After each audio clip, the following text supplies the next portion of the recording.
Thank you, Josh. Hello, ONA. Good evening. How are we doing tonight? Feeling good? All right. Had a good week. How's the conference been so far? Good?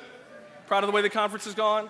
Excellent. Well, I am honored to be here with you for the Online Journalism Awards to celebrate journalists like you who are finding innovative ways to engage audiences, to explore new ideas.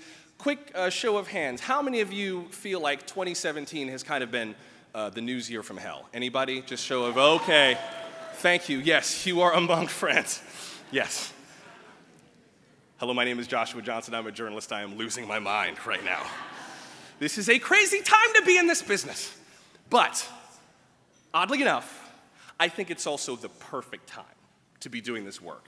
I don't know about you, I'm kind of grateful to be here right now, kind of doing what we do. I mean, 1A launched this year, just after New Year's, at a moment, thank you. Doing pretty well, audience is growing, so clearly there is an appetite for talking about this moment in our nation's history. Everyone kind of wants to know where the world is headed. But when my friends found out I was moving from San Francisco to Washington, they all basically said the same thing. Wow, a new NPR show in Washington, right after the 2016 Sorry, man, we'll be praying for you. Good luck. I don't know what you're gonna do. Just don't start drinking. Just good luck to you. Now, I get it. I get it. Donald Trump's election scared a lot of people, angered others, excited yet others. These are uncertain times, and uncertainty can be bad for a new venture. But really, they're perfect. I wouldn't want to miss this time. I always think of that story about the salesman.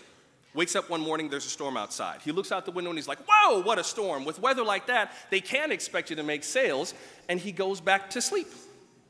Meanwhile, right next door, same street, same storm, another salesman wakes up, looks out the window, but she says, wow, what a storm. With weather like that, it's a great time to make sales because everyone will be at home, especially those other salesmen. Now, these are stormy times, for sure. And when the news business rains, it certainly pours. But someone's got to brave the storm. Make no mistake, every tweet, every Medium post, everything you share on Facebook, every article you write, every podcast you publish, every slideshow you present, all of it has the potential to make someone care about an issue for the very first time. My friends are rethinking their condolences. This is a great time to do journalism. Everyone's at home, and tonight we honor your excellence in bringing us the information we need to weather this storm. Thank you for being here tonight, and welcome to the Online Journalism Awards. You ready to hand out some hardware? All right. Well, some of tonight's awards come with cash prizes. This is how you know I work in broadcasting. I've got my prompter and I've got the paper. Some of my awards tonight come with cash prizes, because I don't trust you kids in your newfangled. A total of nearly $59,000 in cash associated with our prizes, thanks to the Gannett Foundation, the Knight Foundation, Journalism 360, the Google News Lab, and the University of Florida College of Journalism and Communications. Also, tonight's dinner is made possible by our generous banquet sponsor, Google. Please join me in honoring our sponsors tonight.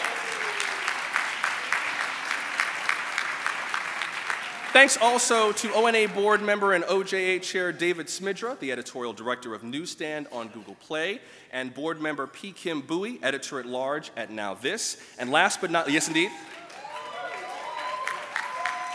And last but not least, we definitely want to honor all of the volunteer judges and screeners who spent hours making some very hard decisions. More than 100 screeners reviewed more than 1,100 entries, and then another 30 judges made the call on the finalists and the winners. If you are here and you were a screener or a judge, would you please stand up so we could honor you and recognize you?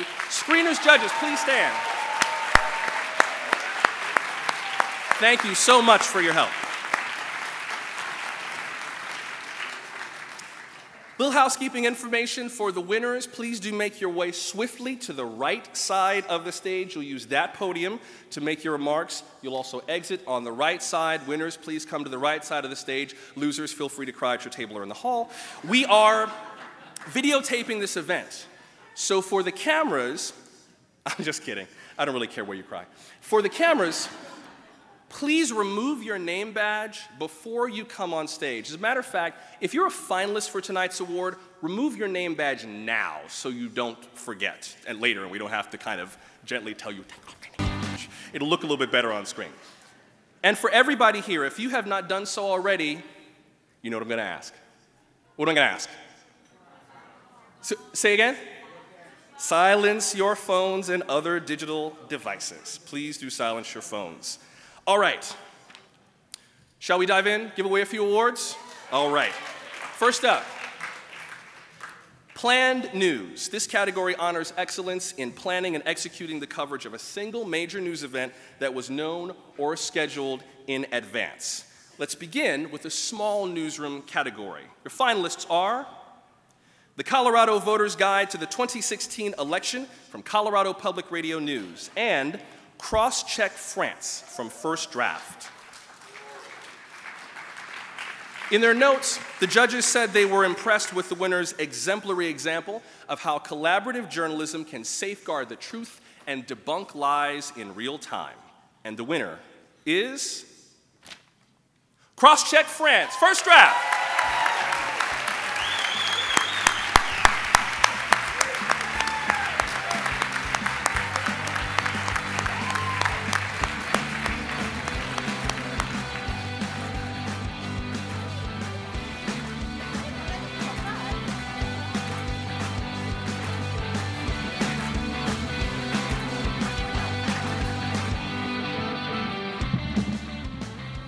I did not know that we were first.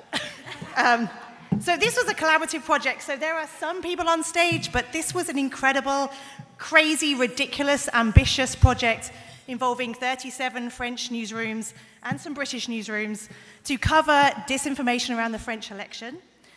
And very quickly, some of you know that my predecessor of First Draft was my sister, who some of you have met and think it's me because we look the same. And we went to Paris on the 6th of January, and we sat in a room with 40 French journalists to say, shall we do something collaboratively? And they did this, because they're French. I thought, it's never going to work. And David from Google News Lab said, that's the most animated I've ever seen them. But it ended up being this crazy project that over 10 weeks we worked together to do this. And partly because my sister isn't a journalist, she didn't think that collaboration was going to be a problem. And I said, this will never work. But she took the leap and we did it, and we've managed to create something that now I get emails on a weekly basis from different countries saying, can we do a cross-check? And in fact, right now I got an email this week from Japan saying there are 15 newsrooms working together to debunk information around the Japanese election. So all of that to say is that when somebody comes to you with a crazy idea, we should grab it, because we're at a moment in time in journalism where we've got nothing to lose. So thank you to ONA. This really means a lot.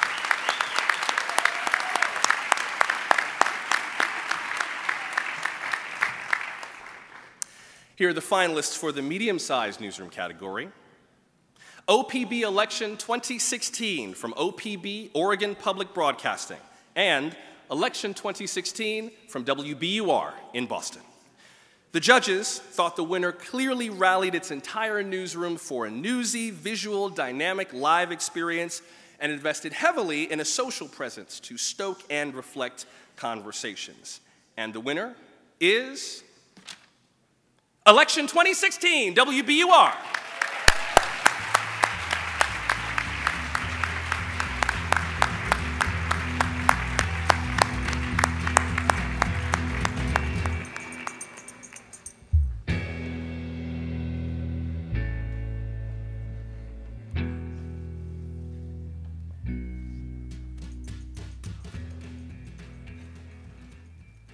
Oh my gosh, thank you so much. I am very fortunate to work with an amazingly hardworking team of journalists in Boston. I'm gonna just read a couple of them. I'd really like to thank Ben Swayze, Daigo Fujiwara, Will Smith, Dave Moore, Justy Costa, Robin Lubbock, Liz Gillis. You can see this is a very collaborative, all hands on deck kind of situation. Liz Gillis, Abby Conway, Dan Mozzie, Tom Melville, John Davidow, and really all the reporters and editors who spent so much time on this. And thank you. Thank you, ONA.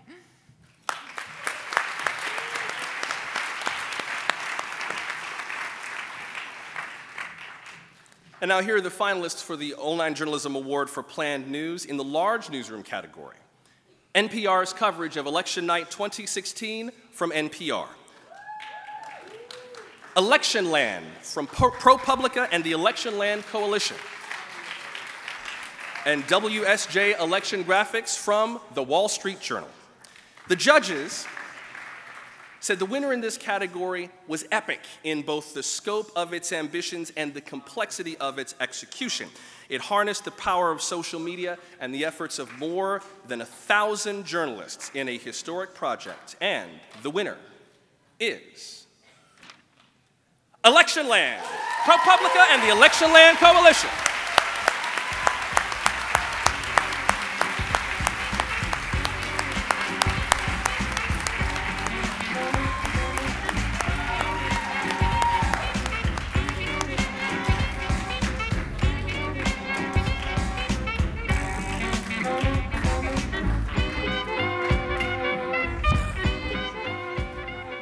That was me making my way briskly.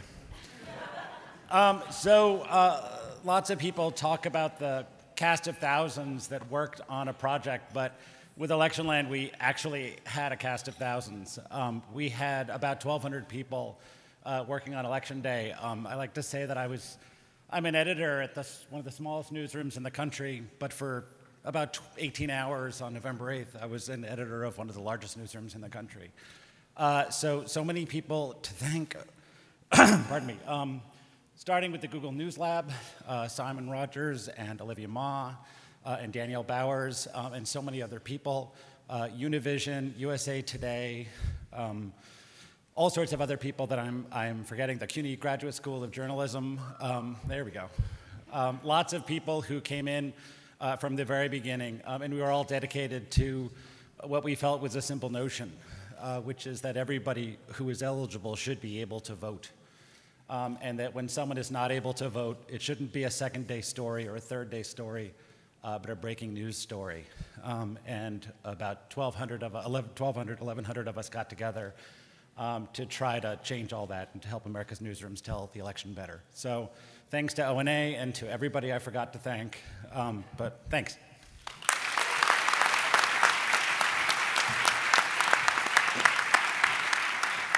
And Claire Wardle and Fergus and Tom and everybody from First Draft and On and everyone from Medium. Thanks.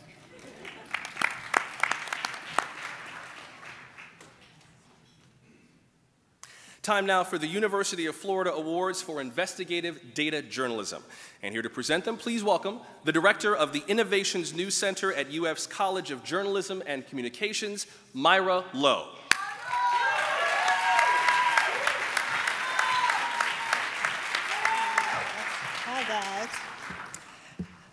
Good evening, everyone. It's a pleasure to be with you here all tonight. Truth, transparency, and accountability are principles that define impactful journalism. And tonight's finalists and winners of the award for investigative data journalism exemplifies these ideals. On behalf of the University of Florida College of Journalism and Communications, which recognizes the need for skilled data journalists and has one of the largest data journalism programs, I am honored to be here to present this award and to recognize the important work of journalists in this category. The award salutes outstanding journalism that exceptionally uses and presents data to tell significant stories of our time. UF is honored to present this award in partnership with the Online News Association. The winning organizations will receive a $7,500 prize. This gift is possible through an endowment to UF by the estate of Lorraine Dingman. 2 journalists from the winning organizations will visit the college in the spring, and while there, they will discuss their work and share their expertise with our students and the faculty. They will also spend time in the Innovation News Center, which is my world. It's the home of our news, sports, and weather operations. So I'm looking forward to seeing the winners at the top of the year. And so now, on to the awards. The finalists in the small medium category are Boomtown, Floodtown, ProPublica, and the Texas Tribune. Shoot to Kill, the Baltimore Sun, and Trial and Terror, The Intercept, and First Look Media. The judges said of this winning entry, this was very clear and useful to a reader no matter where they were coming from. The data was accessible, and as news data became available, it refreshes the narrative of the story. And the winner is Trial and Terror, The Intercept, and the First Look Media.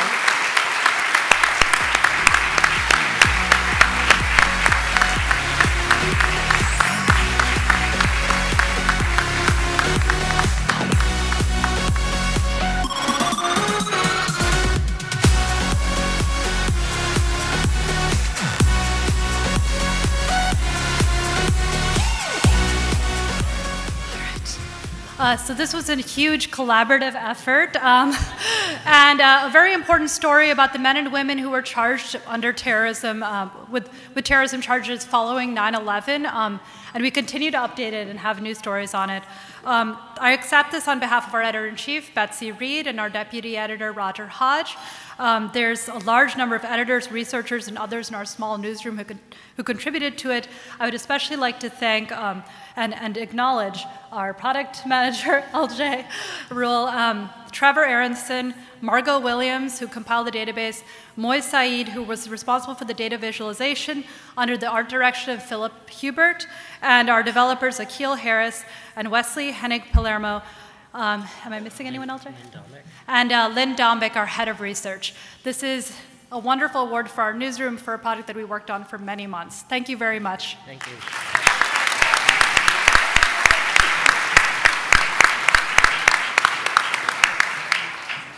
Congratulations again. In the large category, the finalists are Big Money, Unlikely Donors, the Los Angeles Times. Bias on the Bench, Sarasota Herald Tribune. Why Cops Shoot, Tampa Bay Times and TampaBay.com. Unfounded, The Globe and Mail. And Unnatural Causes, The Washington Post. The judges said the winning entry balances reporting and data well, while letting you customize your experience based on your location. It brings numbers to life. And the winner is Unfounded, The Globe and Mail.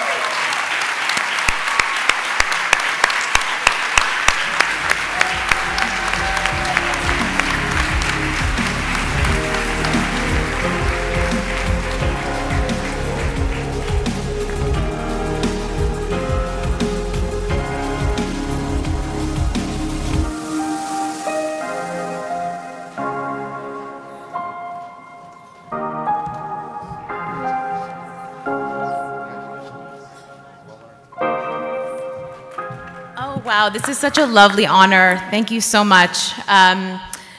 Unfounded was a project that revealed that Canadian police are dismissing about 20% of sexual assaults reported in our country as baseless, which means they are going uncounted. This was an incredibly huge project that took 20 months.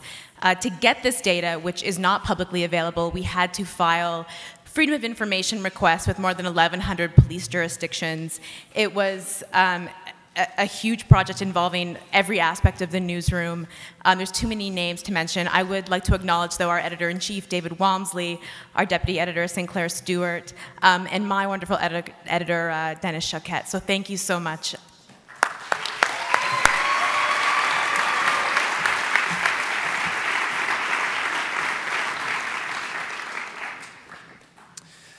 Let's continue now with the Online Commentary Award. The Online Commentary category, I work in the radio. The Online Commentary category honors a unique and powerful voice of commentary original to the web. Here are this year's finalists. Honoring those lost to the Oakland warehouse fire, KQED, San Francisco. Make It Stop, the Boston Globe. Race Related, the New York Times. Vox First Person, Vox Media. The judges said they were impressed with the smart use of video and social platforms to unpack one of the most critical issues facing our country. The combination of frank discussion and personal stories is brilliant and powerful. The winner is Race Related, The New York Times.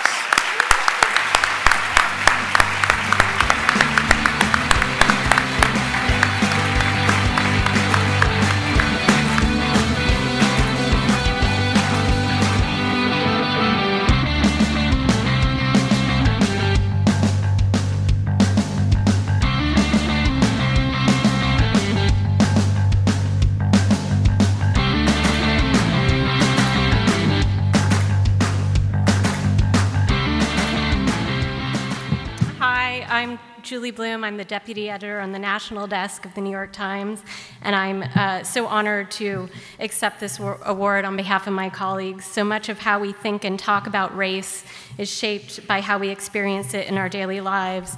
So incorporating voices within our communities is critical to our coverage. One of our goals on Race Related is to use every storytelling tool to eliminate race as it's lived today. That wouldn't have been possible without a collaboration with the independent documentary showcase, POV. They worked with us on several reader-driven projects, all of which provoked discussions and insights that might not otherwise have been had, and pulled people together across the lines of race, ethnicity, generations, class, and politics. I'm honored to accept this on behalf of my colleagues. Thanks so much.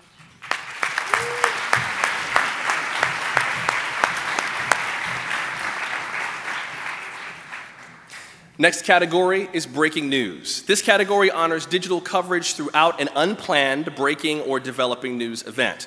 There were no finalists in the small newsroom category, so we'll begin with the medium-sized newsroom category. In that category, the finalists are the Dallas shootings, KERA, Tragedy in Dallas, NBCDFW.com, Gatlinburg fire, the Knoxville News Sentinel, USA Today Network, Tennessee. The judges were impressed with the stream of real-time content aggregated on pages in a useful manner to its audience. And the winner is Gatlinburg fire, the Knoxville News Sentinel, USA Today Network, Tennessee.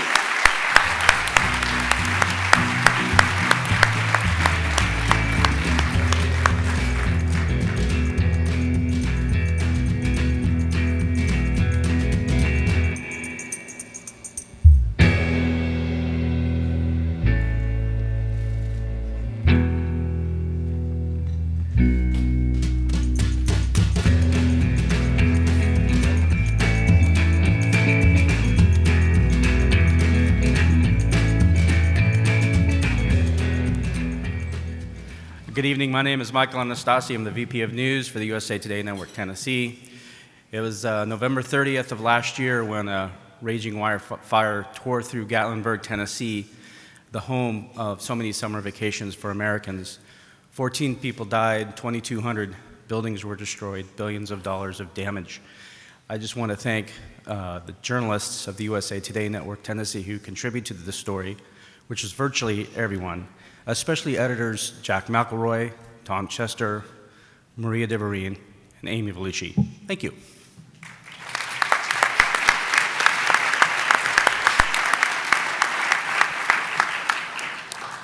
Our nominees for breaking news coverage in the large newsroom category are Dallas Police Ambush, Dallas Morning News, dallasnews.com. Orlando, The New York Times. Terror attack in Nice, France, The New York Times. The judges appreciated the great use of social media, infographics, and site teardown to give valuable context and tangibility to horrific events. And the winner is Orlando, The New York Times.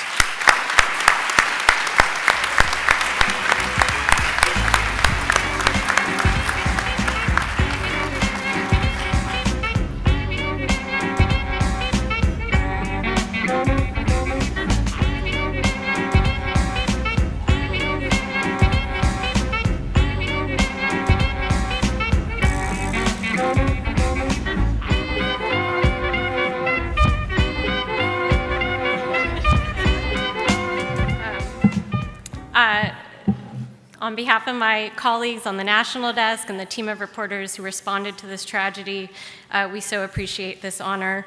The work we are being recognized for shows how our storytelling tools have expanded to help readers make sense of a senseless tragedy, whether it's photos, videos, or graphics. We are honored for this, and I remember being woken up at 2 a.m. by our office in Paris, and the next 15 hours unfolding, and it's amazing how hard our reporting team is out there working every day, and this past week has shown this as well, so thank you.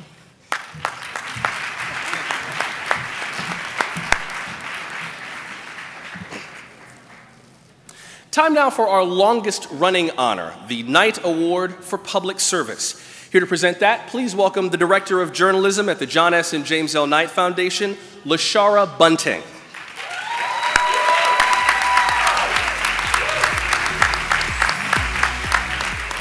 Wow, thank you for that. Love that.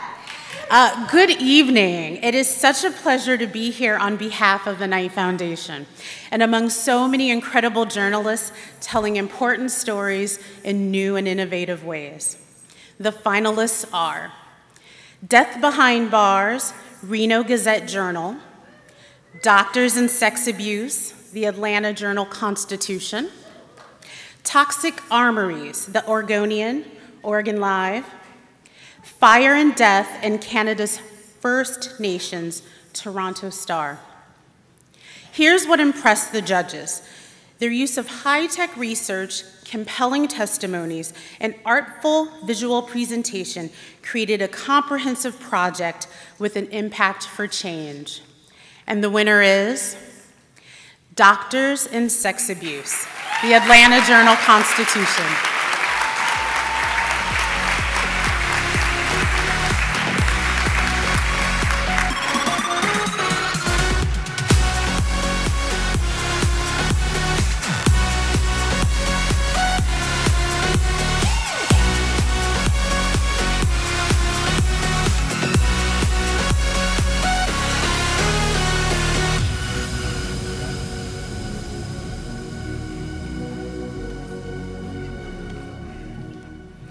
Wow, thanks everyone.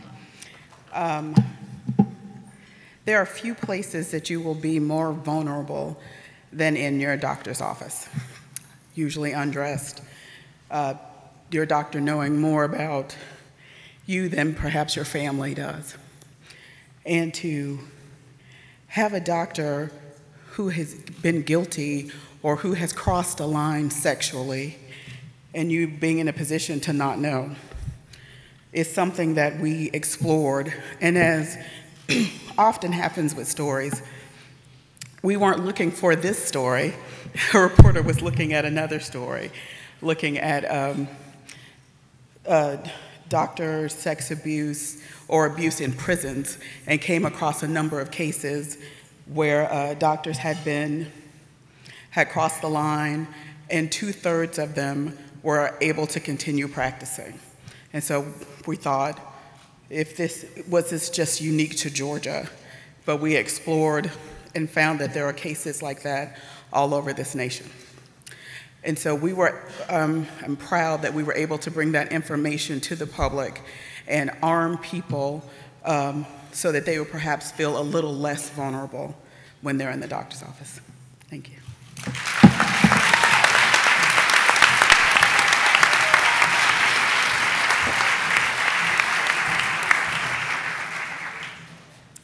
Let's continue now with the award for explanatory reporting. This honors entries that do more than just tell people the news, they help people understand the news. In the small newsroom category, the finalists are Middle East Lobbying, The Influence Game, Al Monitor. The Refugee Archipelago, the inside story of what went wrong in Greece. Refugees Deeply, News Deeply. Game of Genomes from Stat, and Sold Out from the Texas Tribune. In this category, the judges picked 2 winners.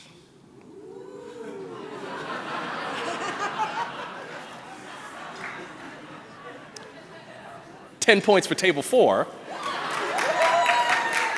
I don't know what the rest of y'all was at. I'm gonna give you a chance to pick up 5 consolation points. In this category, the judges picked, wait for it, 2 winners.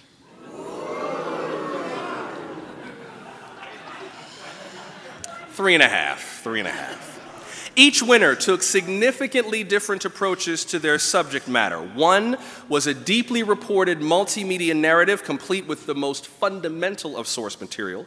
The other was a comprehensive resource on international influence peddling, but both were impressive feats of journalism.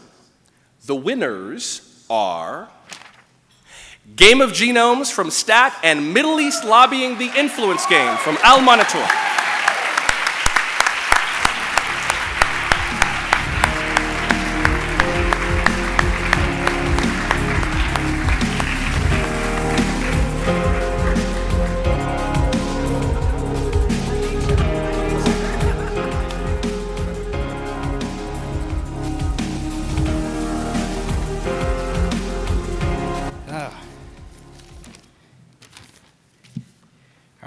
Well, I'm with Al Monitor, so I'd like to dedicate this award to the Washington Swamp, without whom this project would not exist. Over the past 4 years, we've spent dozens and dozens of hours digging through public records, interviewing key diplomats and influence peddlers to create a unique, in-depth overview of US lobbying by Middle East nations. From the beginning, we developed this project with an online audience in mind, from shareable graphics to interactive search menus that help readers dig deep into the influence industry. Now in its 4th year, the project keeps on getting better thanks to the hard work of all our dedicated interns and staff over the years. I want to thank Sarita Iyer, Shelby Jamerson, Abigail Kukura, Bryant Harris, Jack Detch, Cooper Close, Phil Calabro, Aaron Schaefer for their hard work. Thanks so much for this. Most of all, I want to thank our wonderful newsroom leader, Michelle Upton, who immediately said yes when I first brought this idea to her attention just months after starting at Al Monitor. It's the kind of authoritative, in-depth reporting that's emblematic of Al Monitor and its unrivaled network of 160 contributors across the Middle East. Thank you so much for this, ONA.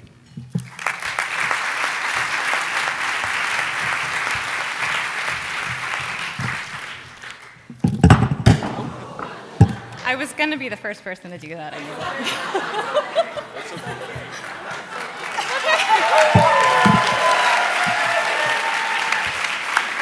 Okay. Now I've done that out of the way. Like all the stories tonight, this has been a huge collaborative effort, so I just have a lot of thank yous. First of all, thanks to Carl Zimmer and his genome for going deeper into this kind of DNA than I ever thought possible. Our amazing illustrator, Molly Ferguson, who just brought color to all of the stories in this series.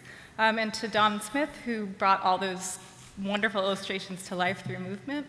To our editor, Jason, who expertly edited thousands and thousands of words.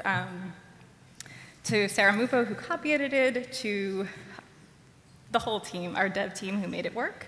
And a huge thanks to our multimedia director, Jeff Del Vicio, who both oversaw this effort and came up with the Game of Genomes name. And of course, a great thanks to our executive editor, Burke, who is always pushing us to do better and always giving us the room to make our best work happen. So thank you so much. I won't drop any more awards.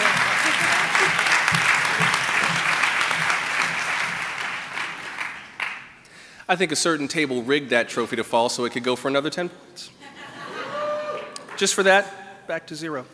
Now, back to the medium-sized newsroom category. The finalists are Trans in Iowa, Fighting for Visibility, the Des Moines Register. What Happened to Us, Milwaukee Journal-Sentinel. Draining Oregon, the Oregonian, Oregon Live. Under Our Skin, the Seattle Times.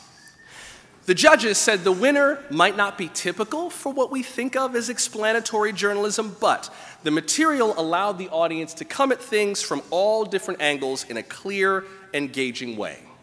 And the winner is Under Our Skin, the Seattle Times.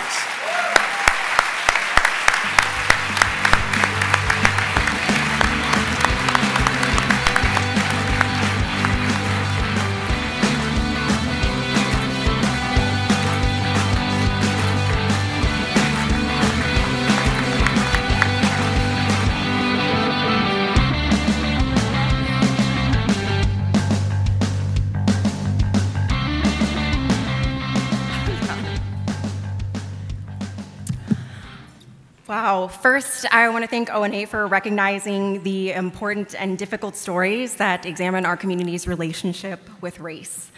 I have been absolutely overwhelmed by the amount of recognition and excitement that this project has generated, this interactive documentary project, which started as a small group of passionate people led by young women of color sitting around a table and just saying we need to do something deeper on this. Seeing the impact of our journalism sparking meaningful conversations about really difficult topics has been a truly gratifying experience. This project was transformational, not just to the way that newspapers present stories.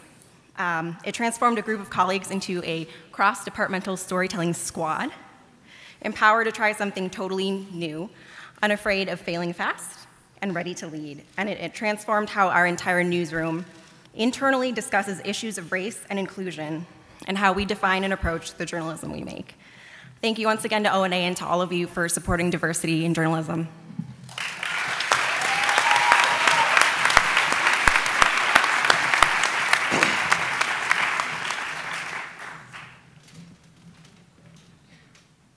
My man is on his mustache game. I'm digging it, I'm telling you. Whatever table you at, that's 15 points.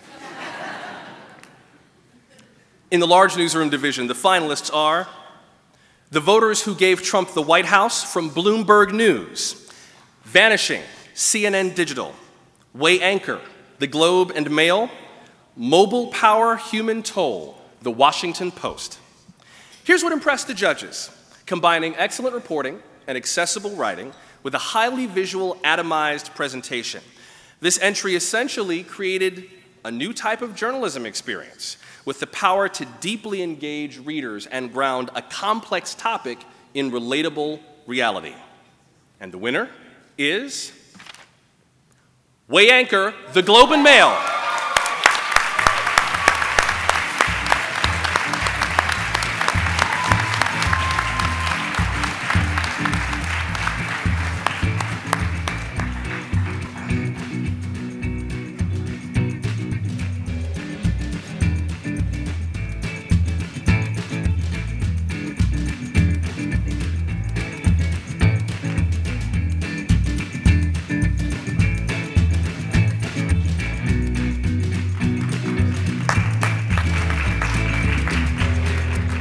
Wow.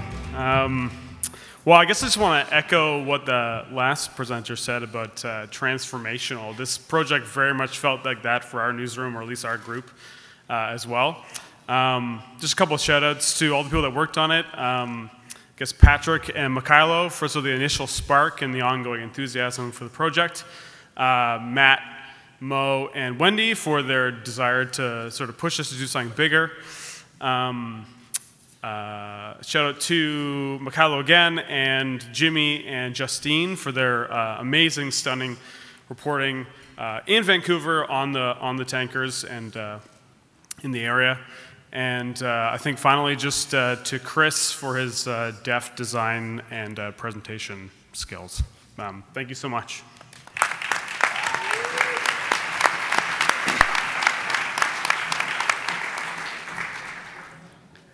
Now to our feature story category. Feature stories are made for the web, and these entries show why. Let's begin with the small newsroom category. Our finalists there are Dope Sick from Stat, America Reloaded, the bizarre story behind the FBI's fake documentary about the Bundy family, The Intercept, First Look Media, The Accusation from the Marshall Project, Wear and Tear from Undark, and yet again, we have a tie.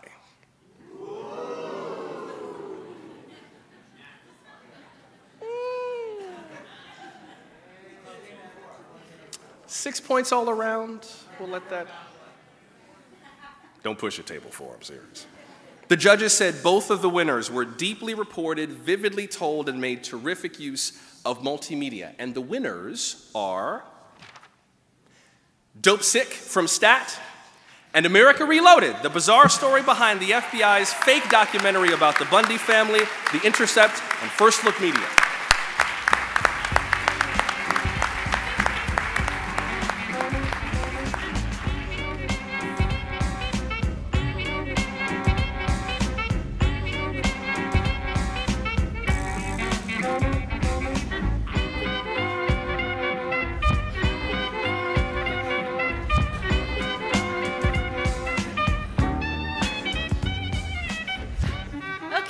another amazing award. We're really, wow, we're shocked and very happy to share this with STAT. I was just messaging with Jeff, and we're just really excited to have startup newsrooms recognized tonight in a really big way.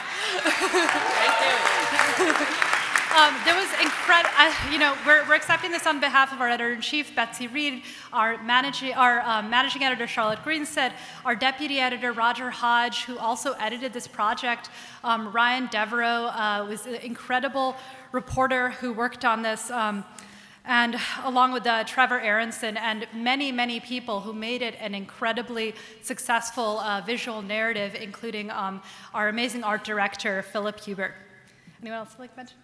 That's it. All right, great. Thanks so much, and yes, power to small newsrooms.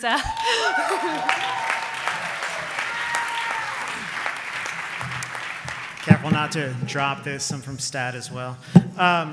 Want to thank my partner on this story, David Armstrong, who couldn't be here tonight. I want to thank Jeff Delvicio, Rick Burke, Gideon Gill, Alyssa Ambrose, many others who worked on this project. I want to thank John and Linda Henry, who believe in quality journalism. I also want to thank the families in Toledo, Ohio, who let us tell their story. There are 64,000 opioid overdoses in the US every year, and drug overdoses are the leading cause of death for Americans under the age of 50. I feel like this is an important story for all of us to continue to follow. There's a lot of news to report right now, but this is one we can't overlook, so hopefully we can all keep doing that. Thank you.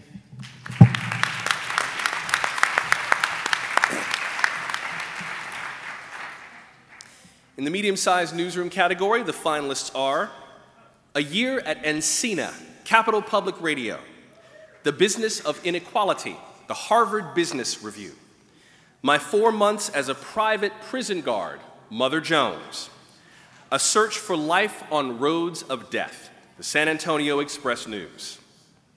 The judges were impressed with this compelling first-person narrative and its unflinching take on money, power, and human rights. And the winner is My 4 Months as a Private Prison Guard, Mother Jones.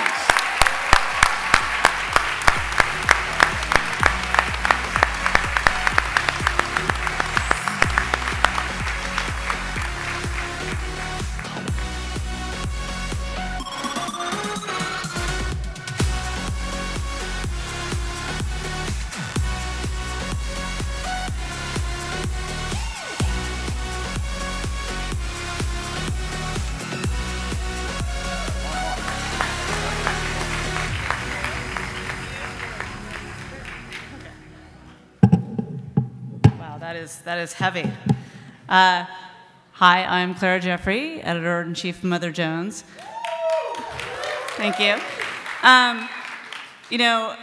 Almost 2 years ago now, when Shane Bauer said, hey, I want to go undercover as a private prison guard, we didn't know if that could get off the ground. We didn't know how it would end. We didn't know when it would end. We didn't know how much it would cost. And first and foremost, this award is a testament to Shane's talent and dedication and bravery. Incredibly difficult work. And also to the many, many people who supported him. His editor, Dave Gilson, the senior digital editor and his producer of his films, James West, to our incredible research team and fact-checking crew, to the product and design people, to our amazing lawyers. It was just a full-on group effort, one that we undertook while we were simultaneously being sued by a thin-skinned billionaire. We won that suit.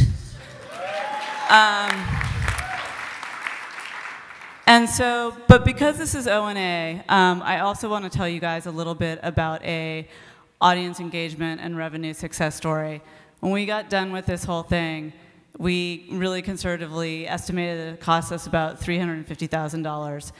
And we just told this tale to our readers in an engagement play, in a play to make a sustaining donation campaign, one that was brilliantly led by our CEO, Monica Bauerlein.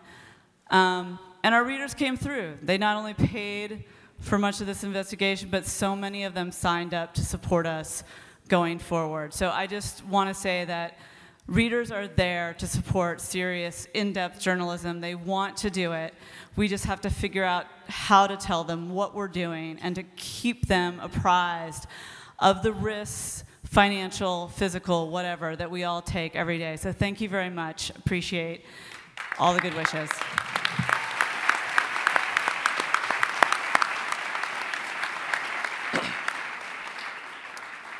In the large newsroom division, the finalists are Inside the Massive Tunnel 60 Feet Below LA, the Los Angeles Times. Central African Republic, National Geographic. The Fine Line, the New York Times. Understanding Hillary Clinton, Vox Media. The judges thought that the winning entry stood out for its entirely new approach to feature reporting that was at once powerful and elegant. And the winner is The Fine Line, the New York Times.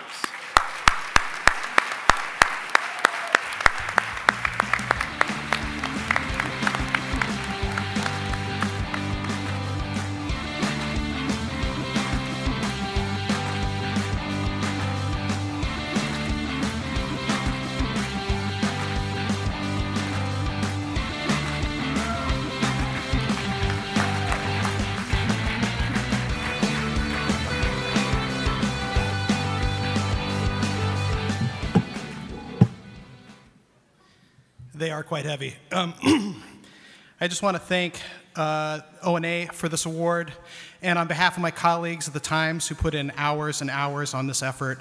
The Olympics are one of the places where we get to do most of our fun and innovative storytelling, especially when it involves things like photographers, developers, designers, and of course reporters. And so thank you very much for this, and have a great night.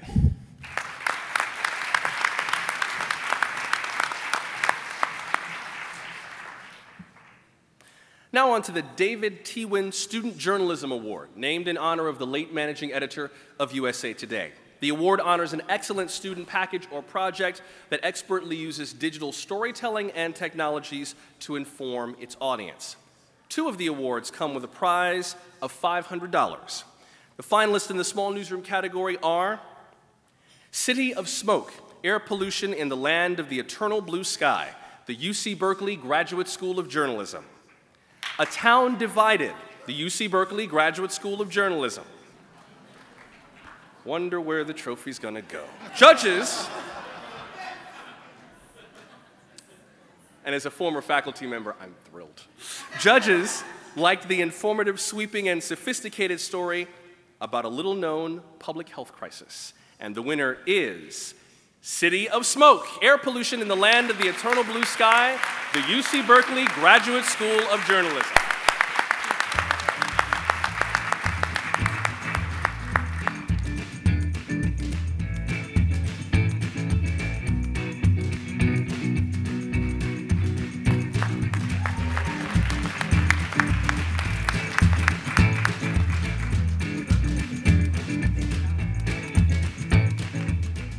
Hey folks, I actually made the one that didn't win, but my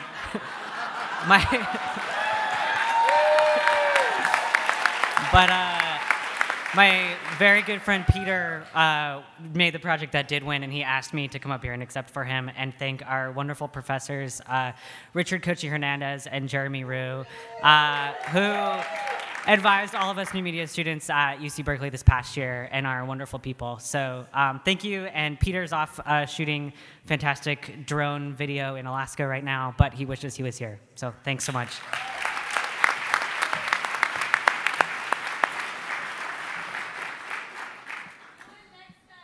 The finalists in the large newsroom group are Deaf Denied, the Medill Justice Project, Cuba's New Wave, the University of North Carolina at Chapel Hill's School of Media and Journalism.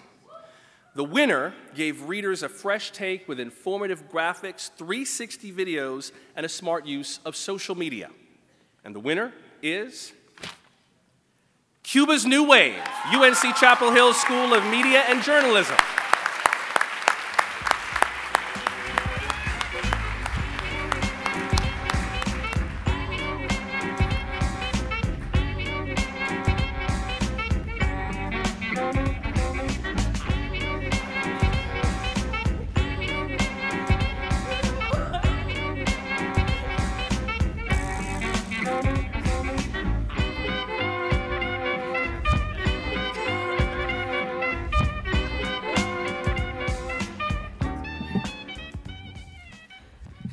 Hi. We're very excited. My name is Lindsay. I was the lead web developer for Cubist New Wave.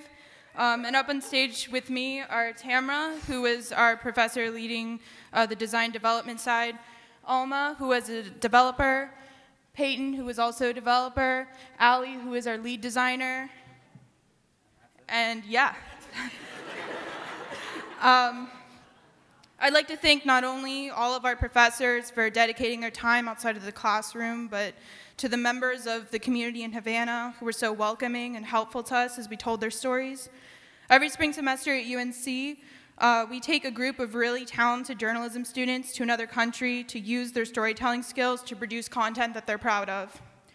When we went to Havana, our class was pretty clearly divided among our disciplines. So we had videographers, reporters, designers, developers. But as we got out into Havana, started working on our stories, everyone learned what it meant to be a multimedia journalist. A designer spent a day at the university interviewing sources.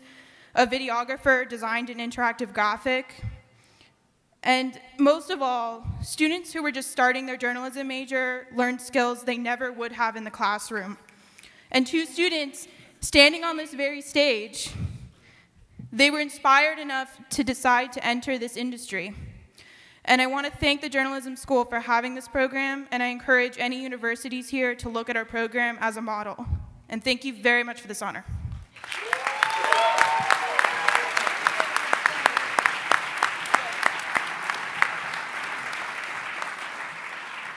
Remember when you were that excited? When you used to just, homegirl, she was right here. If you looked at UNC Chapel Hill and was like, wow, I'm exhausted just looking at them, you're old.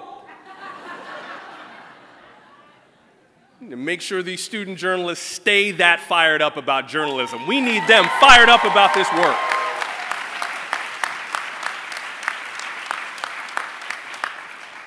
Because one of these days, you're going to need someone nice enough to push you around the newsroom.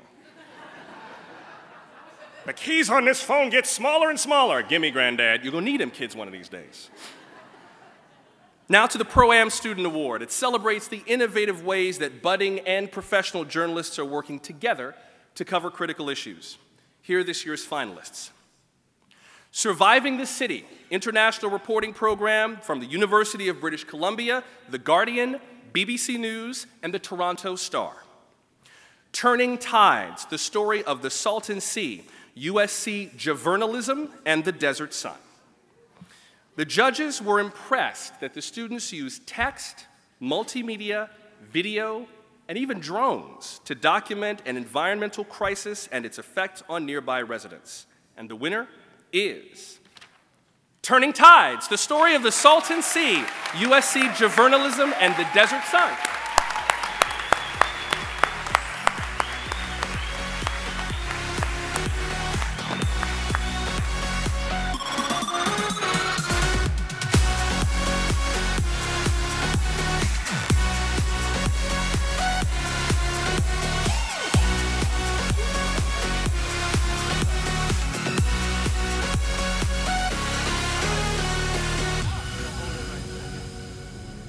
Yeah, I'm live streaming in 360 because that's how I roll. I'm Robert Hernandez, professor at USC. I have three things to say. The first thing, it is an honor to tell the stories of diverse communities affected by environments like the Salton Sea, which is the largest lake in California, which is dying and quickly turning into one of the largest environmental disasters. Regardless of what technology we use, whatever platform, whether it's VR or traditional print, it's an honor to tell those stories. And we wouldn't be able to tell those stories without media partners like the Desert Sun that reached out to me to say like, hey, would you ever work with us? Shout out to Scott Klein at ProPublica that really unlocked the possibility of my classroom partnering up with media companies to really use our classroom as an R&D platform to apply these emerging technologies to storytelling. And last but not least, to my students, I've got two students here, one from the current journalism class. Thank you for pronouncing it correctly, journalism. It's trademarked, the OJAs. to current and past semester students, this is a student-run, 100% student-run project. They decide what stories we tell. They decide how to figure out how to use this technology. So this is all them. And whatever we do, thank you for allowing us to amplify our voice with this award. Thank you.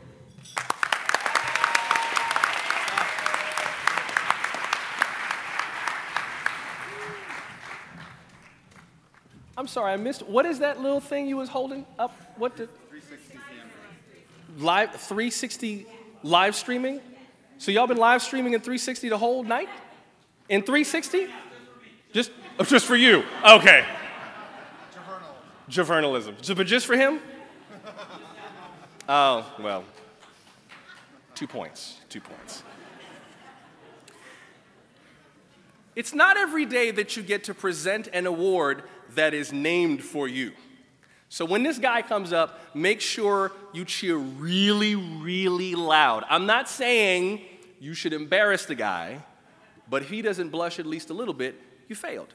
Please welcome the founder and the first president of the Online News Association, Rich Jaroslavsky.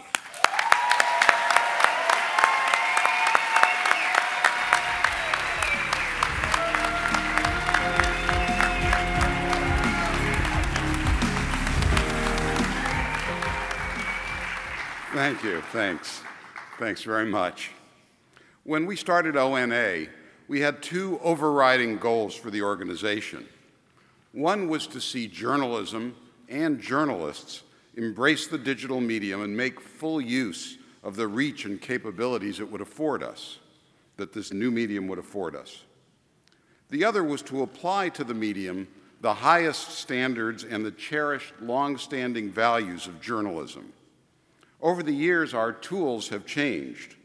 The values of courage, fairness, honesty, accuracy, integrity, those have never changed. We're now in an era where those values, indeed the entire notion of a free press, are under attack as never before in our lifetime.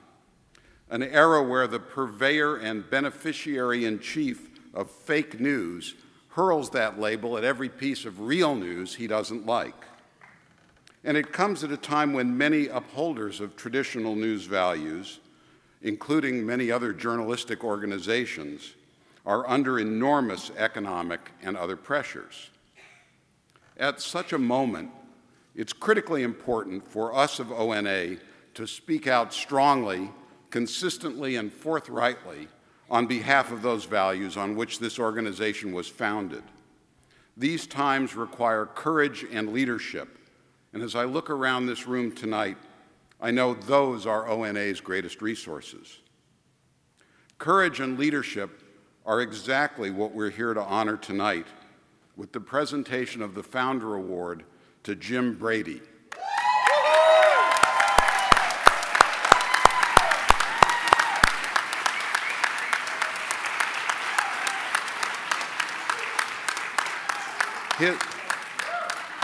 Jim's entire career is an illustration. Jim's entire career is an illustration of those values. The courage to try new things, even when, hell, especially when, success is by no means assured, and the leadership to dream great dreams, build great teams, and achieve great things. Now, what can you say about Jim Brady that hasn't already been said, especially by his legion of fans from his recent side gig as ESPN's ombudsman?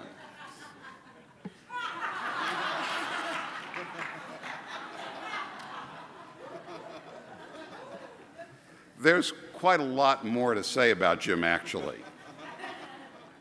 A number of consistent themes run through Jim's career in online news, from WashingtonPost.com through TBD, Digital First Media, and now Spirited Media, his own venture with his wife, Joan.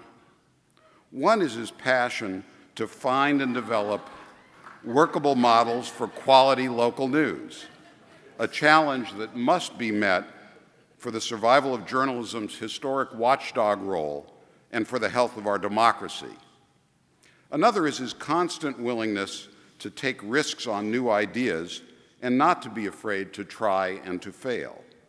Neither TBD nor Digital First's Project Thunderdome were ultimately successful. Yet they were constructive failures, noble failures, if you will, that pointed the way forward. I don't know of anyone who worked with Jim on those projects who regards it as anything but a badge of honor.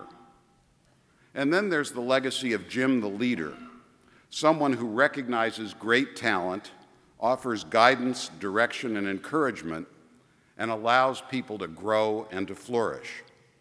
Person after person who've worked with Jim attests not just to his smarts and vision, but also to his cool-headedness, his professionalism, and his regular guyness. Which isn't to say that the people who've worked with him don't have questions about him, questions that, with a little investigative reporting on my part, I'm prepared to answer here tonight. The answers are 7, 20 of varying waist sizes, and too many to count. The questions are, in order, geez, just how many white shirts and pairs of blue jeans does the guy own? And just how many Diet Pepsis does he knock down in any given 24-hour period? Jim's professional accomplishments alone more than qualify him for this award. But I'd be remiss if I didn't also mention his many, many contributions to this organization, from his service as president of ONA to his remarkable, epic, even legendary karaoke performance at our Chicago conference. It's no overstatement to say Jim is a giant in the field of online journalism, and it is my very great honor to present him with the 2017 Founder Award this evening.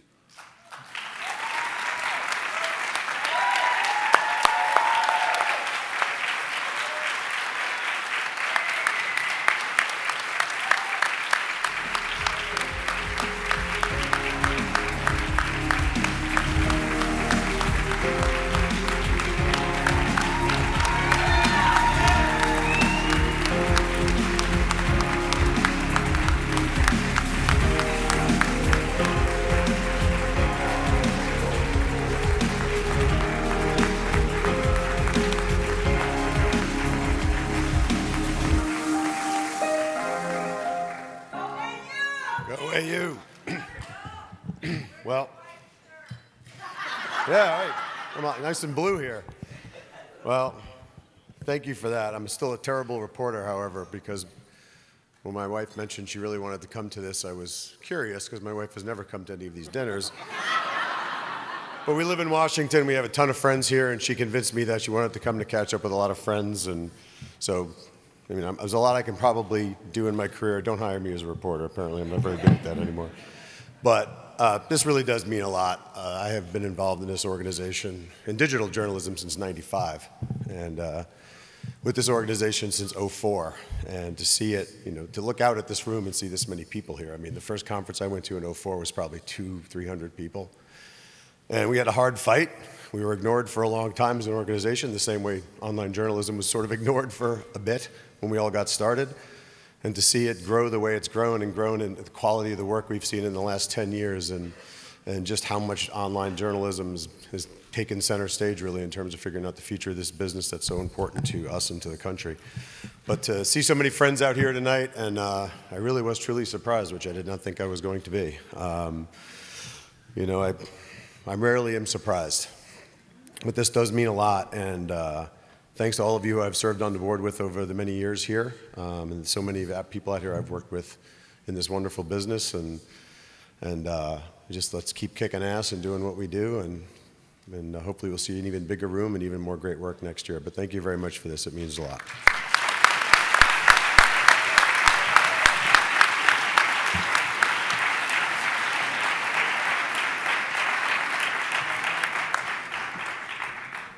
Wait, let's stay with that picture for a second. No, he's cute. It's a cute little, he looks like he either found a golden ticket or he's heading home to Hawkins, Indiana. That boy, Don't tell me you haven't seen Stranger Things in this room. Don't tell me I'm the only one. Wow, minus 10 points for the room, my goodness. Goodness sake. All right, next up is sports. The finalists in the small and medium category, consolidated, are Berlin Marathon 2016, How Fast Your City Runs, Berliner Morgenpost. The gravity-defying physics of Simone Biles, from Quartz. The judges appreciated the winner's spectacular data and visual storytelling, its amazing level of customization, and its mesmerizing details. And the winner is Berlin Marathon 2016, How Fast Your City Runs, Berliner Morgenpost.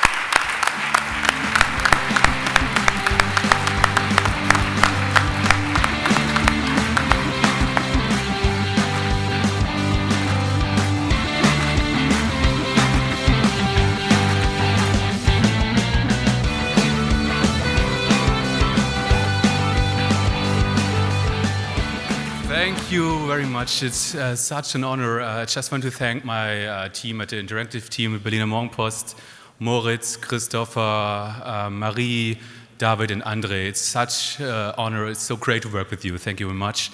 I wanted to thank my editor-in-chief, Carsten Erdmann, and one special person, my wife, Albina. She has traveled like 15 hours with me to be with me here tonight. So thank you very much.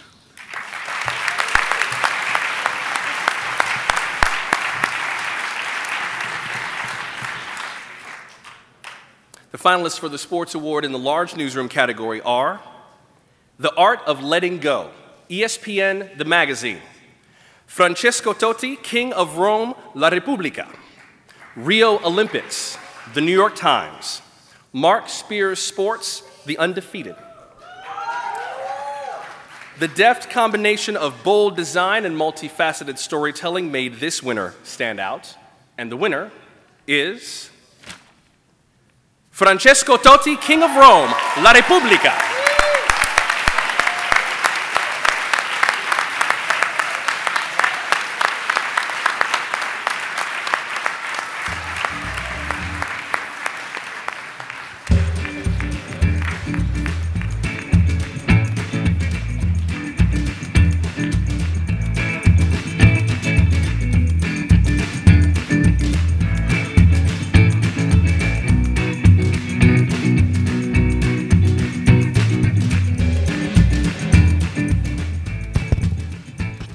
Is this a joke?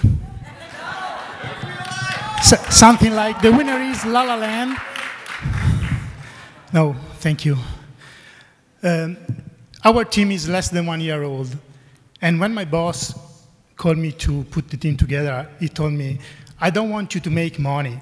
I want you to win awards. And I said, well, everything is easier than making money with journalism. So let's win some awards, but I never thought to win this kind of awards. So I'm here on behalf of a great team of developers, God bless developers, designers, journalists, video producers, and our sports desk, sports editor, and sports reporter. And I want to thank them all, and I want to thank you for sharing with me one of the best moments of my life.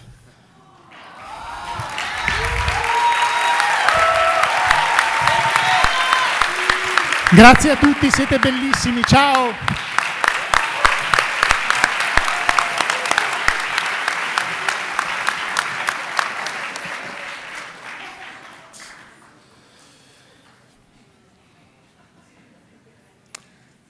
On now to the topical awards. In the small newsroom category, the finalists are Truck Beat, Local Lore, Finding America at WUOT. Opioid coverage from STAT, Sold Out, the Texas Tribune. At a time when many Americans do not feel like the media is listening to them, the judges said they were impressed by this crowdsourced project that runs counter to that notion. And the winner is Truck Beat, Local Lore, Finding America at WUOT.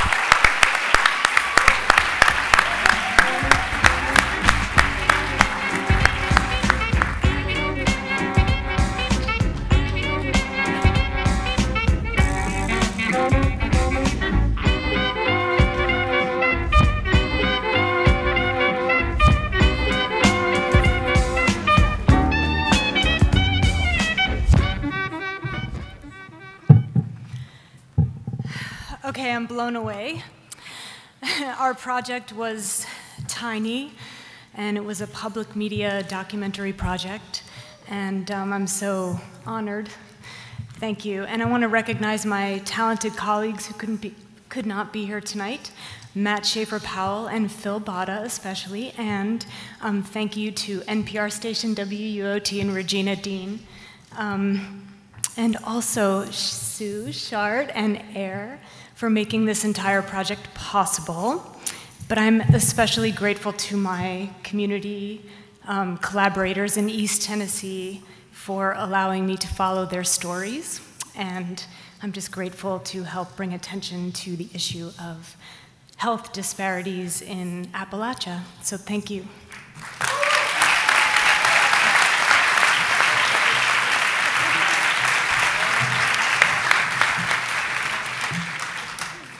In the medium-sized newsroom division, the finalists are: who is Steve Bannon from Now This, Breaking the Black Box, ProPublica, Standing Rock and Beyond, Reveal from the Center for Investigative Reporting and Inside Energy, Bridging the Divide, the Baltimore Sun.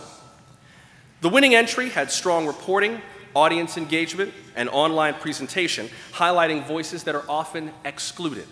And the winner is Standing Rock and Beyond, Reveal from the Center for Investigative Reporting and Inside Energy.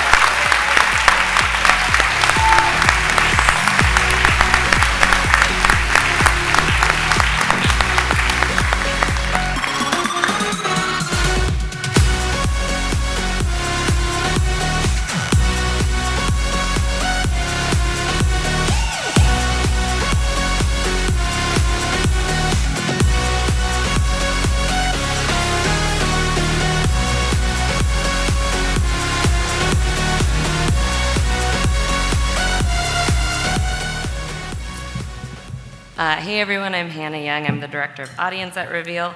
I'm honored to be accepting this on behalf of our team, Patrick Michaels, Ike Srishikahi, David Richer, Rachel De Leon, as well as our partners at Inside Energy. Thanks so much for your recognition of our work.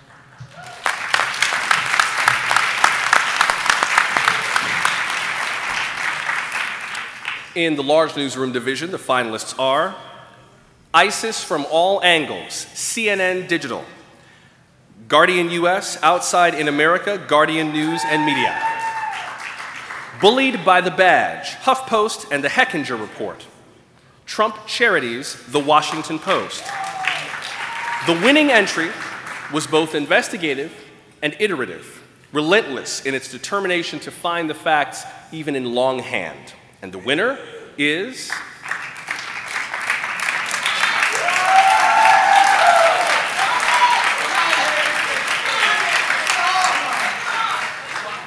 Can a brother flip the page, please? I have one job.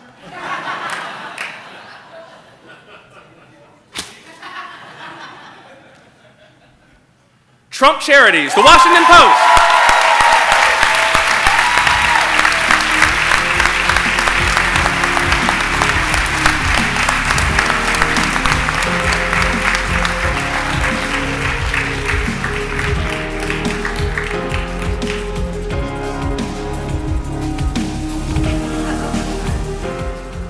Hi, I'm Emilio Garcia Ruiz, managing editor for digital at the Washington Post. David Farenthold couldn't be here tonight. Those of you who were at his session know he made a joke about The Rock playing him in the movie, if there was a movie made about him. The Rock tweeted back, David fell out and is going to be useless for weeks, so he sent me to pick up this award. Those of you who know David know or attended his session know that not only is he a terrific reporter, but he is one of the most humble, fabulous human beings you're ever going to meet and one of the most unassuming people in our industry. If he were here today, he would take none of the credit for this, and instead he would thank all of his editors. And those are Steve Ginsburg, Scott Wilson, Cameron Barr, and Marty Barron for their inspiration in his work. He'd also thank the judges and everybody at ONA who made this event possible and made tonight such a fabulous evening. And he would encourage all of you to continue the very, very difficult work of holding accountable politicians from both parties for their actions. Thank you very much.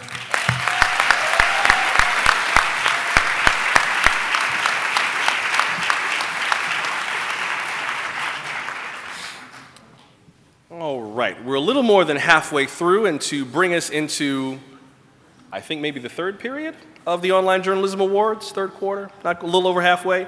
Please welcome the event's co-chairs, the editorial director of Newsstand on Google Play, David Smidra, and the editor-at-large at Now This, Kim Bowie.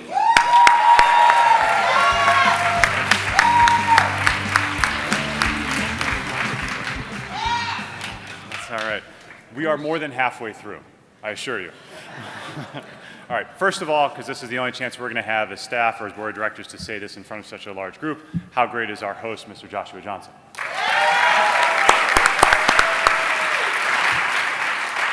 All right.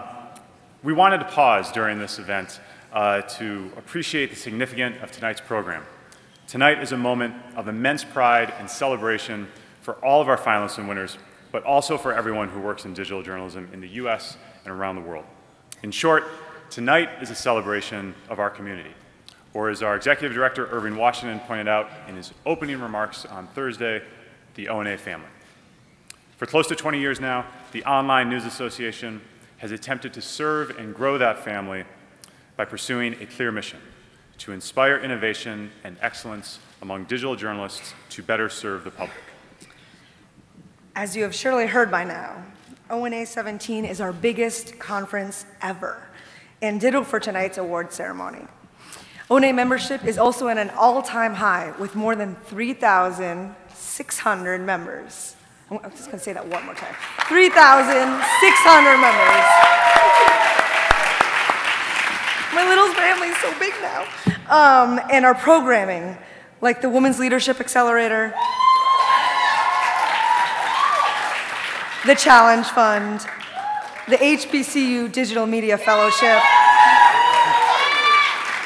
the Journalism 360 Project, our flourishing ONA local groups, the very awards we are handing out tonight, and much, much more. All of these are empowering our community. Digital journalists are setting audacious new goals, and ONA is working to provide the resources we need to achieve them. So yes, the state of the ONA union, so to speak, is strong, and for that, we are deeply grateful.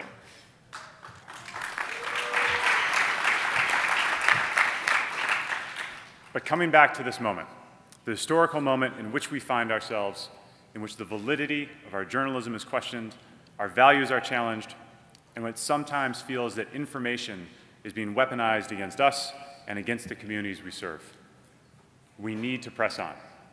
Please, we implore you, join an ONA local group or start a new one, help out with the next conference or event, keep talking among the ONA community to share your needs, your hopes, your accomplishments. Write that letter of recommendation for the ONA colleague who's applying to one of our programs, or apply to the program yourself. Tell us where we are falling short as an organization, or offer your own expertise to help us fill the gaps. The point is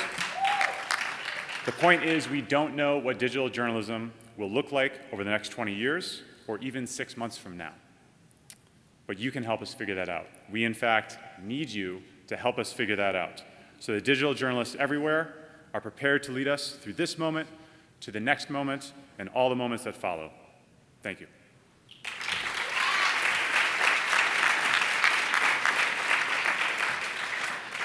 Now back to the awards. In recognition of the innovative and explosive growth of audio and immersive storytelling over the past few years, the awards committee this year created 2 new categories. To present the first of these awards, Excellence in Immersive Storytelling, I'm honored to introduce my colleague from the Google News Lab, LaToya Drake.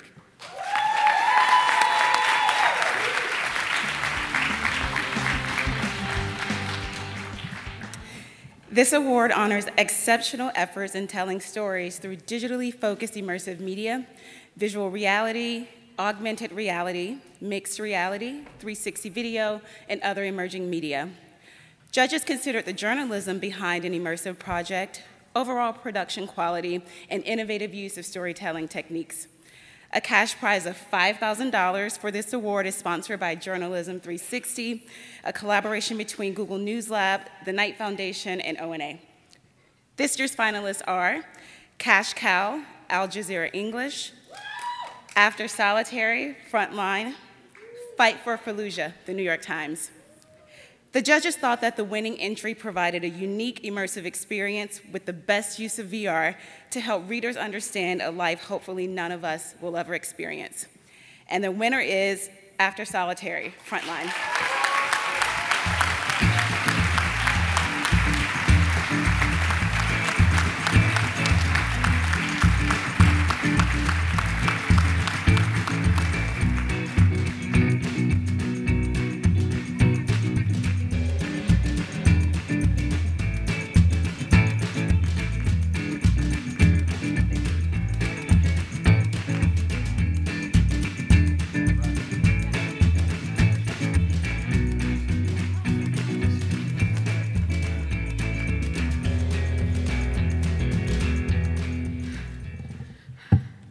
I'm sorry, if I had my way, I'd wear sneakers every day.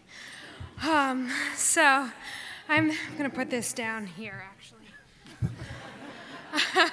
So I'm the director of digital video at Frontline, and on behalf of both Frontline and Emblematic Group, I want to say it's such an honor for this work to be recognized here at ONA. It's, in fact, that this collaboration all got started at ONA just 2 years ago when Shazna Nessa, then with the Gannett Foundation, did a little matchmaking. She brought together myself and Rainey Aronson, the executive producer of Frontline, and Nani de la Pena, the founder of Emblematic Group, all together. And I believe this is what Shazna was thinking. She might be here, so she can correct me if I'm wrong. But this is what I believe she was thinking. Here are two great leaders who believe not only in innovation, but above all else, journalism. So thank you, Knight. And I know it sounds a little bit cliche, but it really does take a village to produce this kind of storytelling. So firstly, we would not have been able to bring this important story to life had it not been for Dan Edge and Lauren Mucciola's incredible access and their 3+ years of devoted and dedicated reporting on solitary confinement. They got incredible access to the Maine State Prison. They did this reporting for Frontline. And then there's the producer, Cassandra Herman, who was in the trenches with the remarkable team at Emblematic Group. And lastly, but most importantly, there is Rainey and Nani, who are at the helm, two fearless women with endless vision, okay?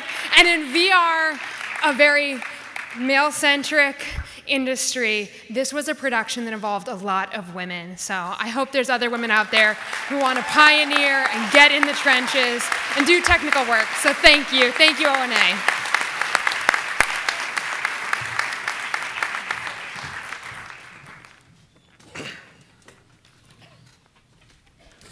Let's continue now with our second new award this year, the Excellence in Audio Digital Storytelling Award. This honors exceptional efforts in telling stories through digitally focused audio media, podcast, audio-focused online works, or other emerging media. The finalists in the small divisions are Frontier of Change, KNBA, AIR, Finding America. The Long Shot, Science Friday. Signal Podcast, STAT. The judges loved the winning entry's combination of on-the-ground engagement with the community with powerful digital elements that brought the package to life. And the winner is Frontier of Change, KNBA, AIR, and Finding America.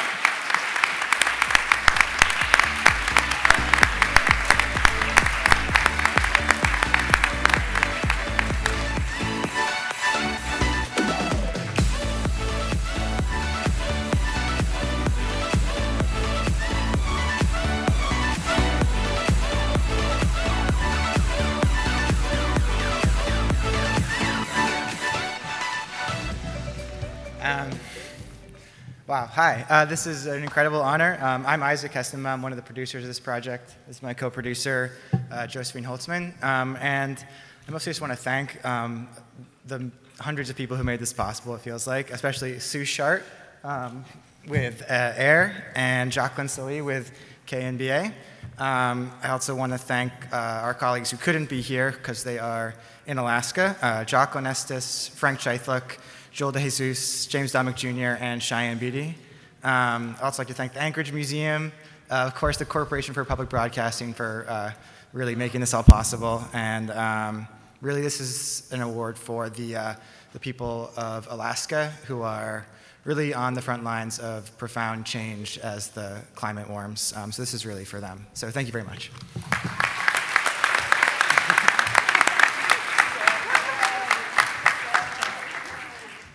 In the combined medium and large newsroom division, the finalists are Containers, Fusion Media Group, The Wall, Reveal from the Center for Investigative Reporting, Stand at the Edge of Geologic Time, NPR. The judges were impressed with the winning entry's ability to bring to life the issues and realities of a major issue.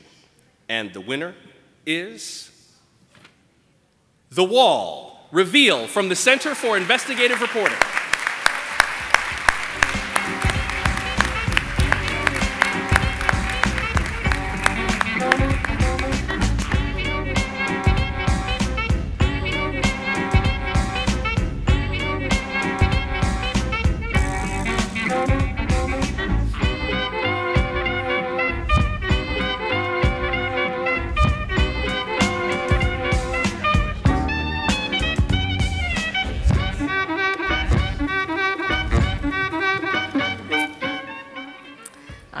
Thanks, guys. I'm honored to accept this one on behalf of Michael Corey, Catherine Miskowski, Andrew Becker, Allison McCartney, and Emily Harris on our team, as well as our awesome partners at the Texas Tribune. We're really humbled to be nominated alongside these other organizations.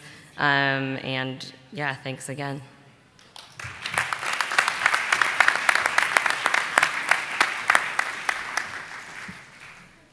All right, now it's starting to get serious.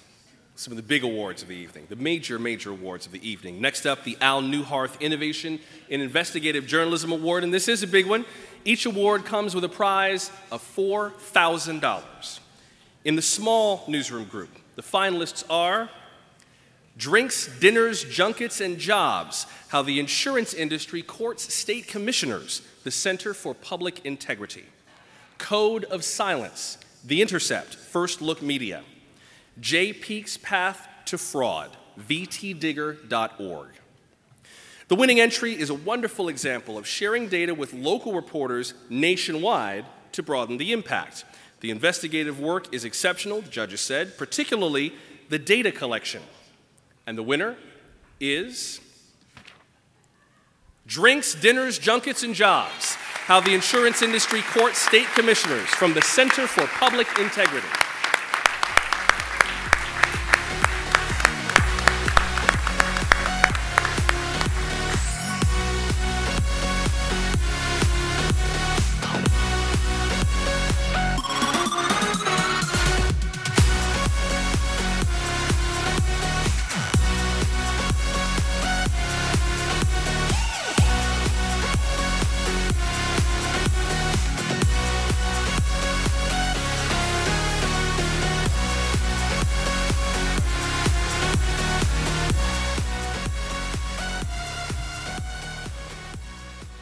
Hi, everybody. I'm here to accept this award on behalf of Mike Mishak and the folks who worked on the report. My involvement was limited to a tiny graphic that ran very far down the page.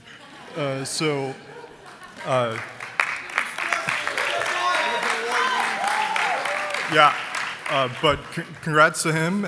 He spent months reporting this out by the old-fashioned way, by printing out hundreds of emails and reviewing them line by line. And congratulations to his editor, Keisha Weir. So thank you very much.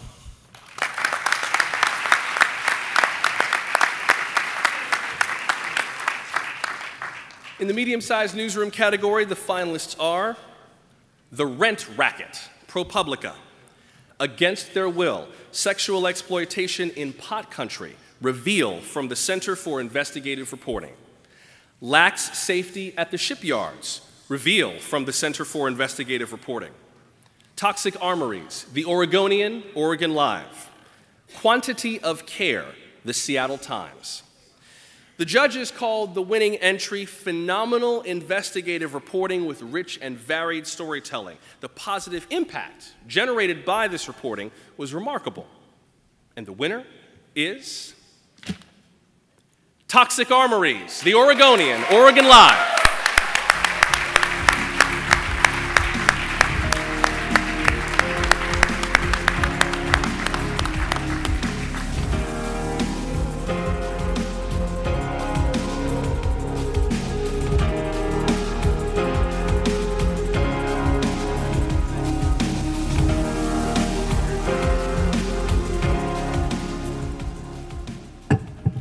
I'm just the guy who stands on the sidelines and cheers.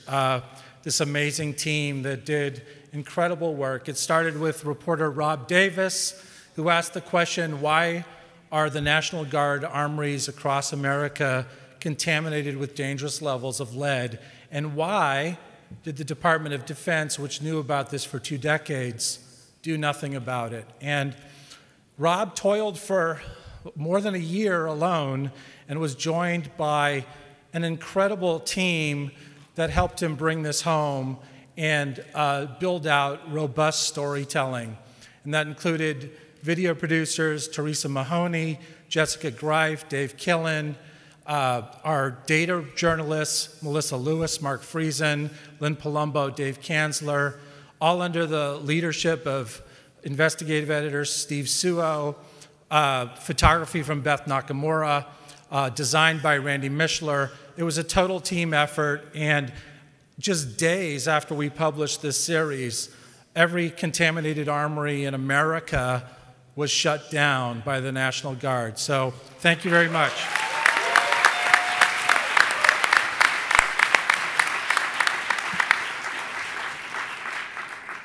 And in the large newsroom division, the finalists are Car Insurance, ProPublica and Consumer Reports, Maternal Mortality, ProPublica and NPR, Doctors and Sex Abuse, The Atlanta Journal-Constitution, Unfounded, The Globe and Mail, Unlawful Coercion in Psychiatric Wards, VG. The judges said it is impossible to adequately celebrate this project. Through enormous effort and ingenuity, the journalists restored visibility to what officials sworn to protect the public had erased. Brilliant use of visual journalism to paint the scope of the national problem while still offering the reader the ability to localize the findings with ease. And the winner is Unfounded, The Globe and Mail.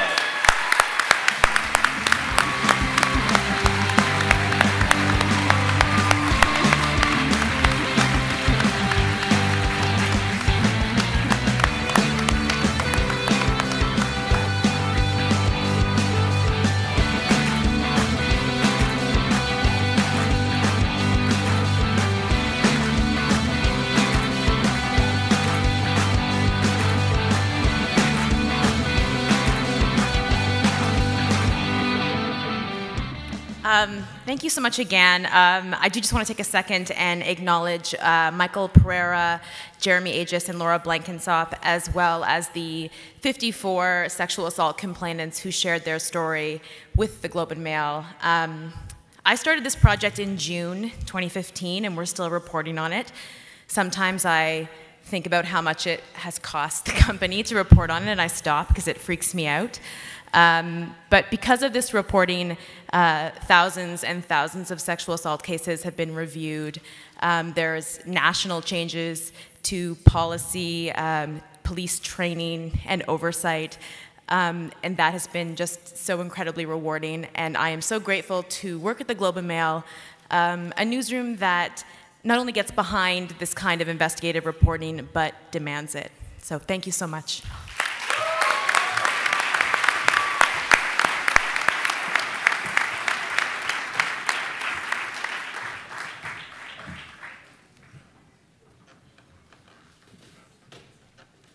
We're coming to the home stretch now, and we know that we've given a lot of awards this evening, but next up is an award that we really think is worth sitting up and paying extra special attention to. It's an award that has very special meaning to us. It's the 2017 James Foley Award for Conflict Reporting.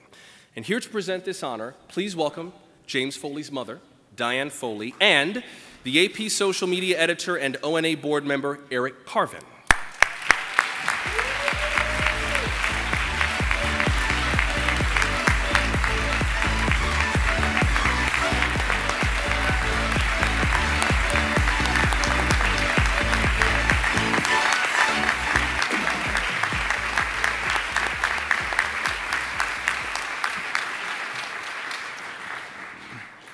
3 years ago, ONA created an award that honors the life and work of James Foley.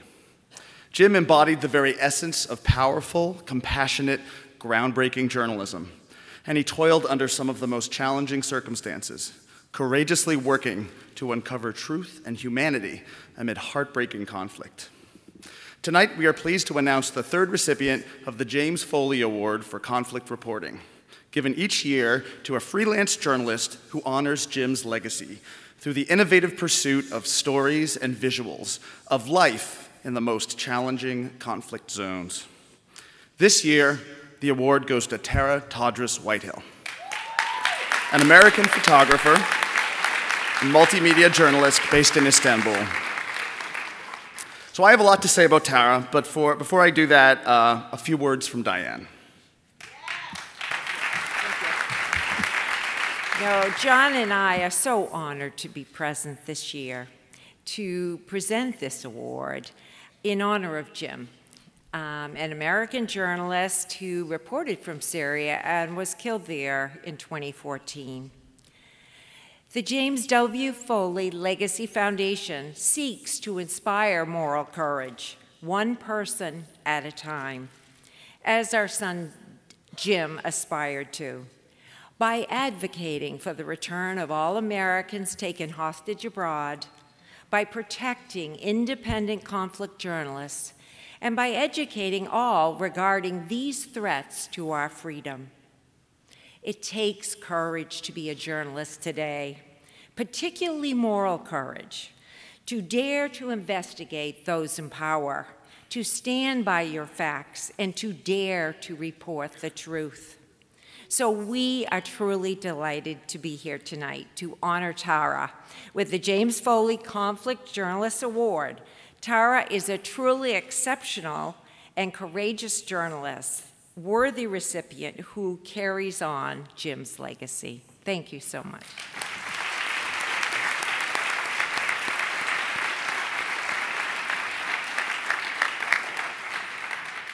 So let's talk about Tara. Tara has aimed her lens at protest marches, clashes, and battlefields, but her greatest passion, she says, is telling the story of women in the region. Strong women who are changing the world around them, often in the face of considerable cultural headwinds.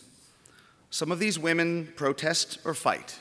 Others run for office or start a business or influence those around them through a role on a popular TV show.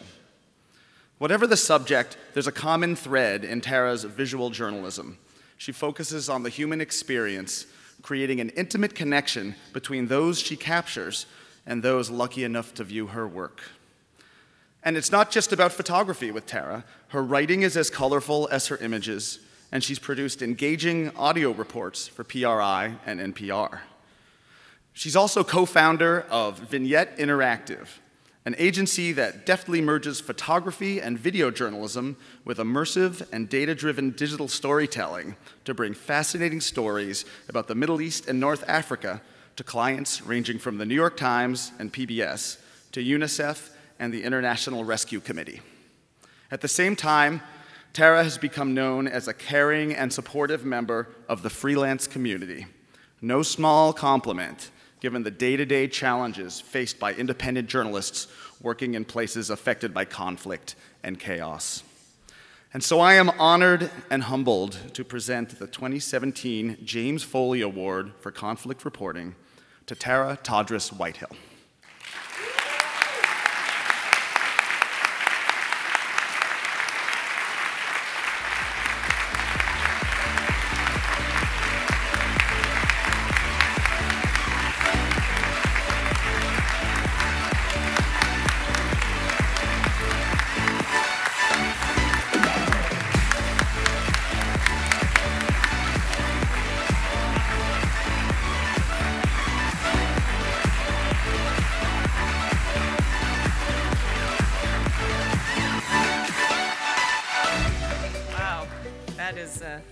amazing introduction. I really feel I'm stunned by it. Thank you to the Foley family and to the Online News Association for this honor. It is humbling to follow in the footsteps of Cengiz Yar and Sima Diab, both extraordinary photojournalists. I'd like to start with a story that's not about front lines and not about shootings or RPGs, but about family. A small story involving my mother, who is here tonight.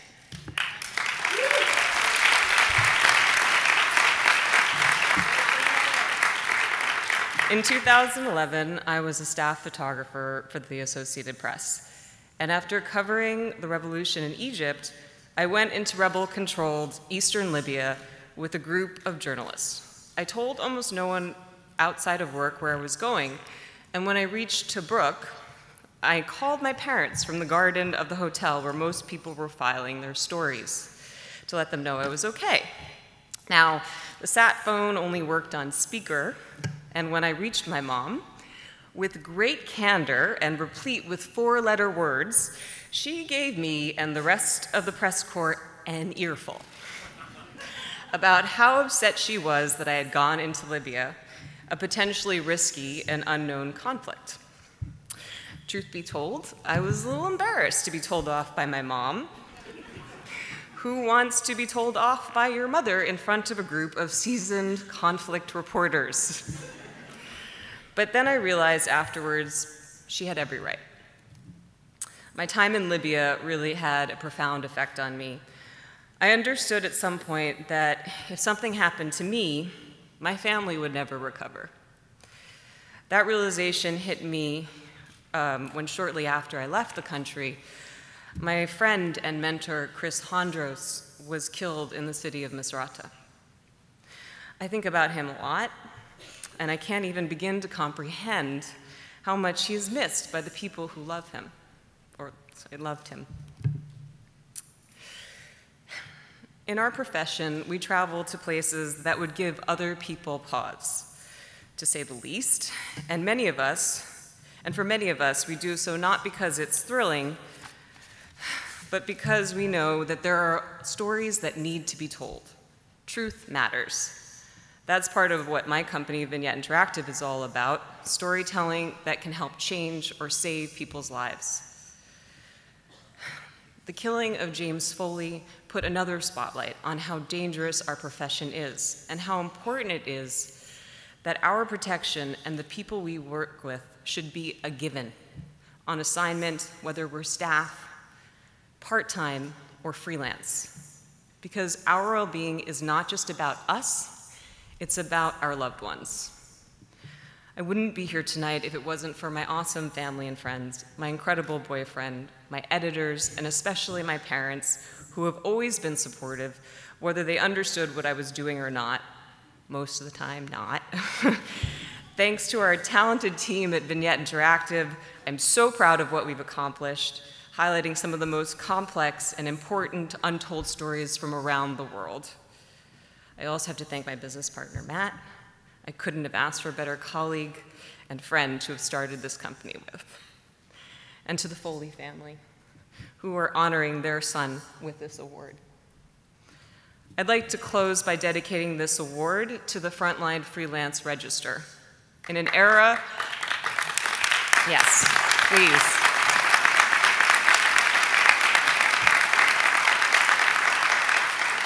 In an era of shrinking budgets and cost-cutting measures, FFR has made great strides in the fight to support freelance journalists who risk their lives around the world so that people in our hometowns and around the world can be better informed. I've dedicated my life to that mission of greater understanding. I know that this time is of great turmoil for the United States, but there are so many vital stories around the world that must be told. My plea to all of you is to keep supporting that work. Thank you for listening. Good night.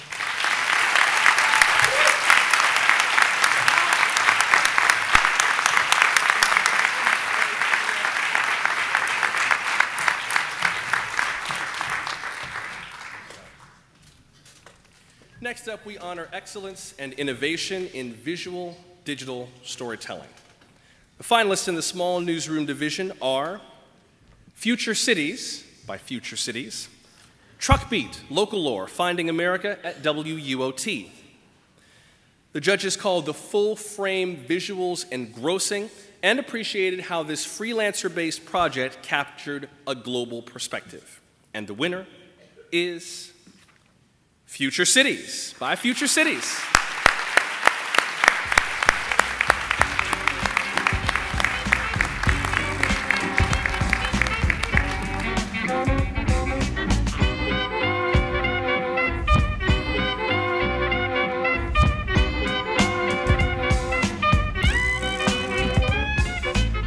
Cities in the house? If you're in the house, hoot twice like a barn owl. Well, then we will accept the award on Future Cities' behalf, hearing no barn owls in the crowd. And move on to the medium-sized newsroom division. The finalists in that category are Titletown, Texas, McClatchy, Boomtown, Floodtown, ProPublica, and the Texas Tribune.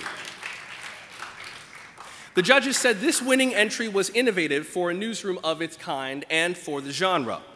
If newspaper journalism was on Netflix, this is what it would look like. The winner is Titletown, Texas, McClatchy.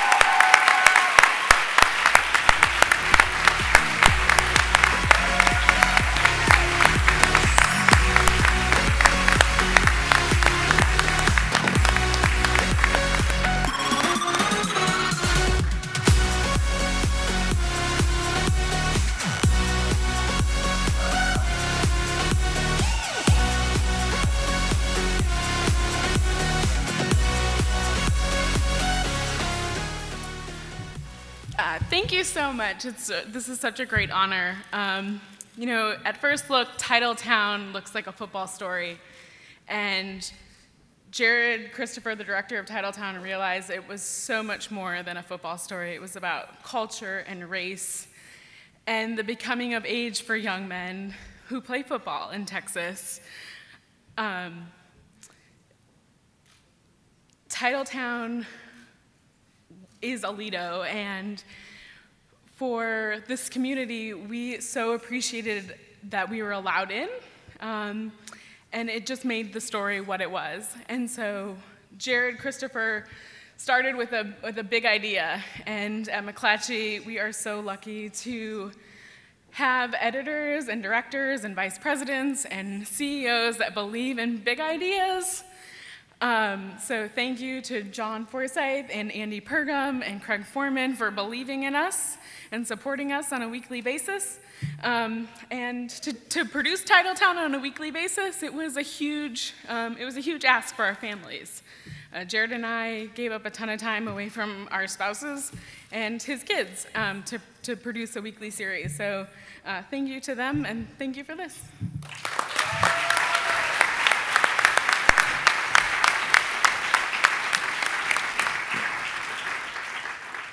In the large newsroom division, the finalists are Bound, Tortured, Killed, the Toronto Star, Fragments of a Life, a Curbside Mystery, the New York Times, A New Age of Walls, the Washington Post.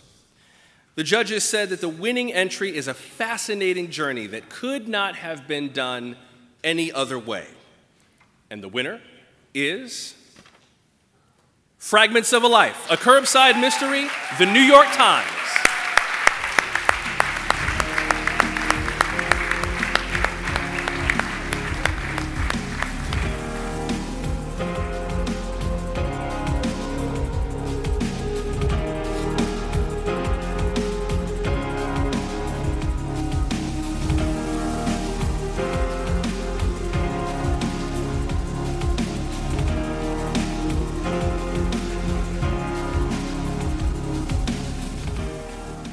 ONA. I'm thrilled to accept this award on behalf of Deborah Acosta and Louise Story, who brought this fascinating tale to life. Fragments began when Deb followed the trail of photo slides scattered by the wind to an abandoned bag of more images. She then embarked on a quest to find the story behind those fascinating images, and she took our audience on Facebook Live along with her. What emerged from that experience and that story was a story of life and loss, creating an intimate conversation between our journalists, our audience, and our subjects. It's such an honor to receive this award. Thank you, ONA.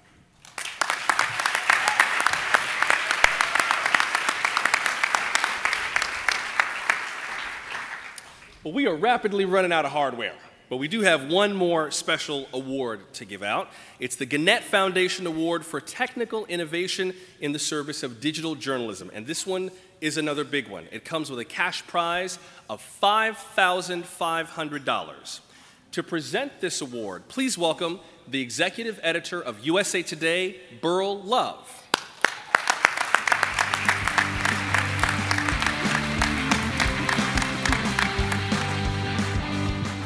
Hi, first I got to say I'm just blown away by all the work we've seen tonight. And a little bit, it's daunting to follow Joshua at the podium. Hasn't he done a great job? Can our table get 10 points now for that? So I'm thrilled to be here on behalf of USA Today Network and Gannett to present the Gannett Foundation Award for Technical Innovation in the Service of Digital Journalism. This award honors a person or company that has built a digital tool or platform that significantly enhances the practice of online journalism.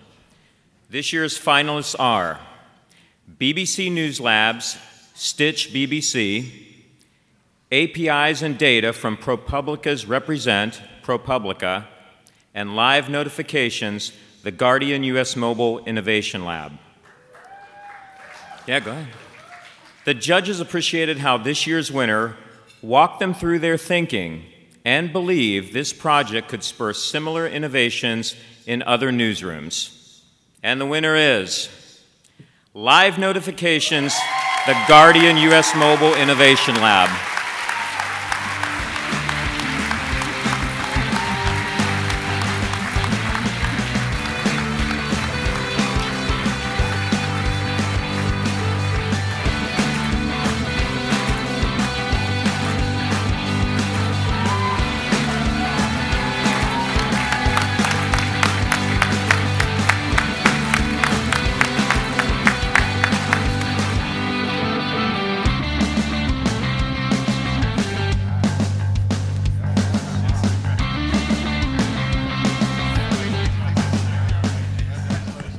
Thank you. We are the small but mighty Guardian Mobile Innovation Lab.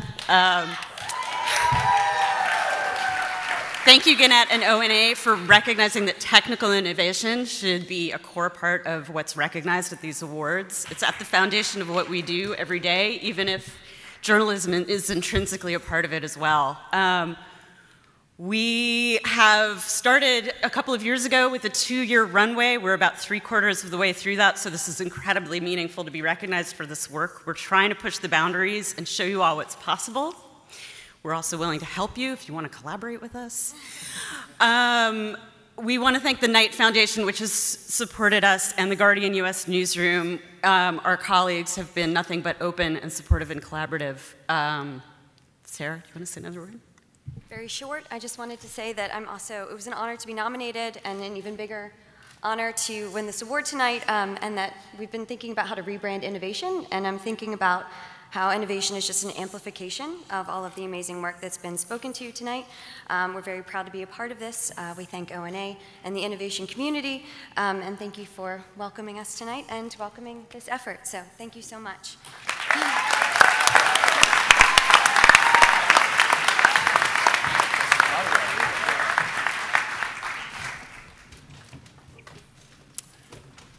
And now our final category for the evening, the big one, the General Excellence Awards, which honor the overall output of small, medium, and large media. Each of these awards comes with a prize of $5,000. First, the Small Newsroom Division. Your finalists are Nexo Jornal, nexojournal.com.br, Public Source, publicsource.org, The Marshall Project, themarshallproject.org. The Texas Tribune, texastribune.org. Stat, statnews.com. The judges noted the winner's fresh take on short and long-form storytelling with integrated interactive visualizations that make for a rich user experience. The high quality of its journalism and creative dedication to delighting and informing audiences on a variety of platforms won them this award for general excellence. And the award goes to Nexo Journal.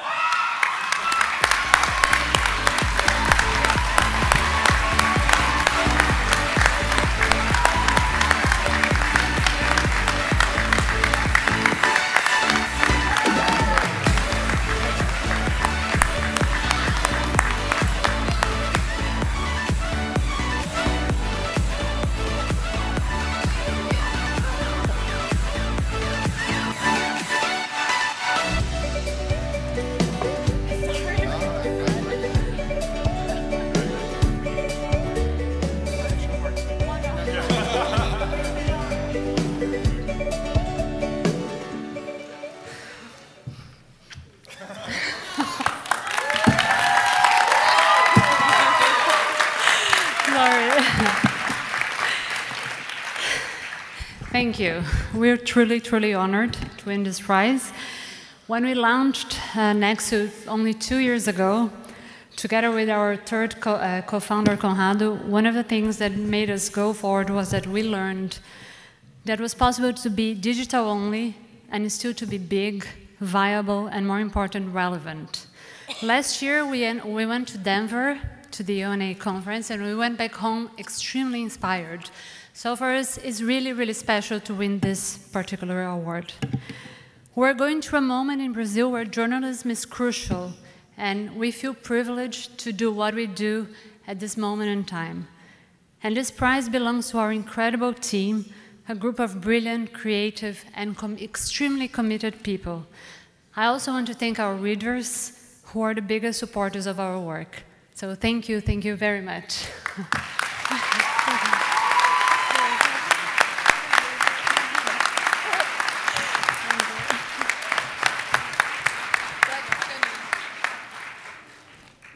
Now to our General Excellence in Online Journalism finalists in the medium-sized newsroom division. They are Le Temps, letemps.ch, ProPublica, propublica.org, the San Antonio Express News, expressnews.com. The winner relies on comprehensive reporting and groundbreaking use of digital technologies, including visually rich long-form stories and the development of powerful internal tools to better measure and enhance audience engagement. And the winner is Le Temps.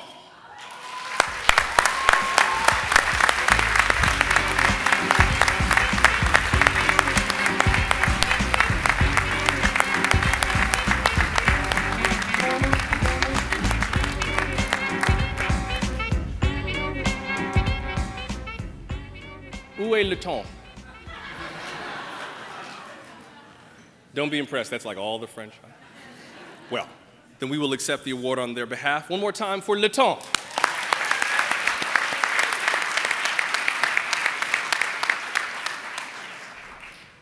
Before we announce the large division winner for General Excellence in Online Journalism, one more time, we definitely want to say congratulations to all the finalists, all the winners. Thanks again to our judges and our screeners. Thanks also to the fantastic staff and crew here at the Marriott Wardman Park, as well as our ASL interpreters. And we will see you next year in Austin, Texas. Safe travels home to wherever you are headed.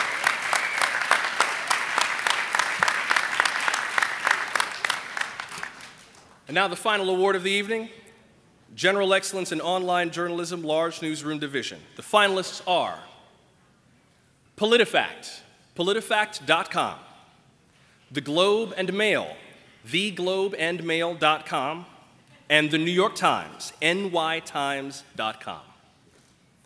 The judges were unanimous in their effusive praise for the winner's innovative social media experiments, to hard-hitting, data-driven investigative journalism, to hit podcasts, to a polished mobile redesign. This newsroom, they said, is firing on all cylinders. And the winner is the Globe and Mail.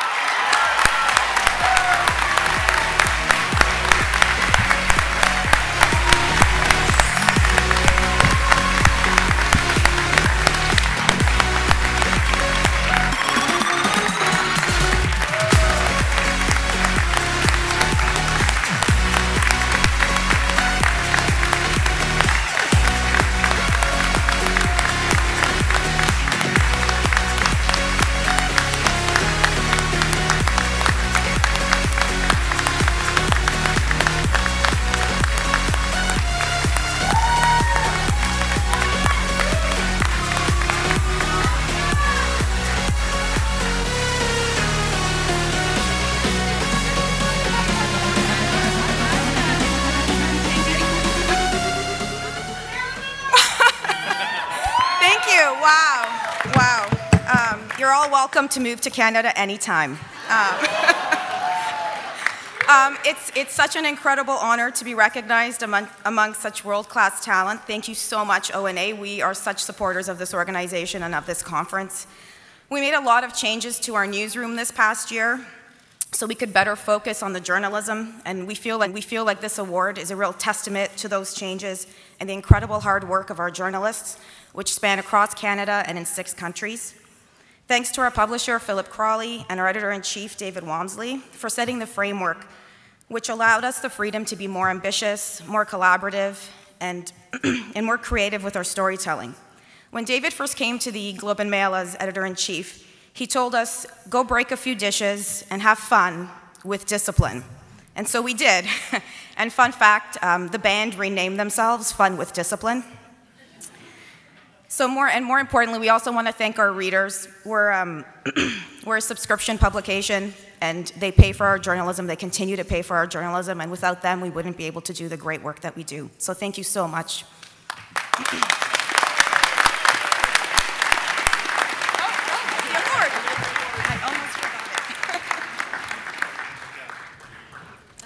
I've been told that now that the event is concluded at the open bar, Table 4 says they're buying drinks. That's very magnanimous of you.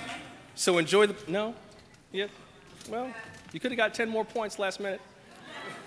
Hope y'all had a good weekend. I hope y'all had a great time here at the ONA conference. Safe travels home, and we will see you next year in Austin, Texas. Good night, everybody.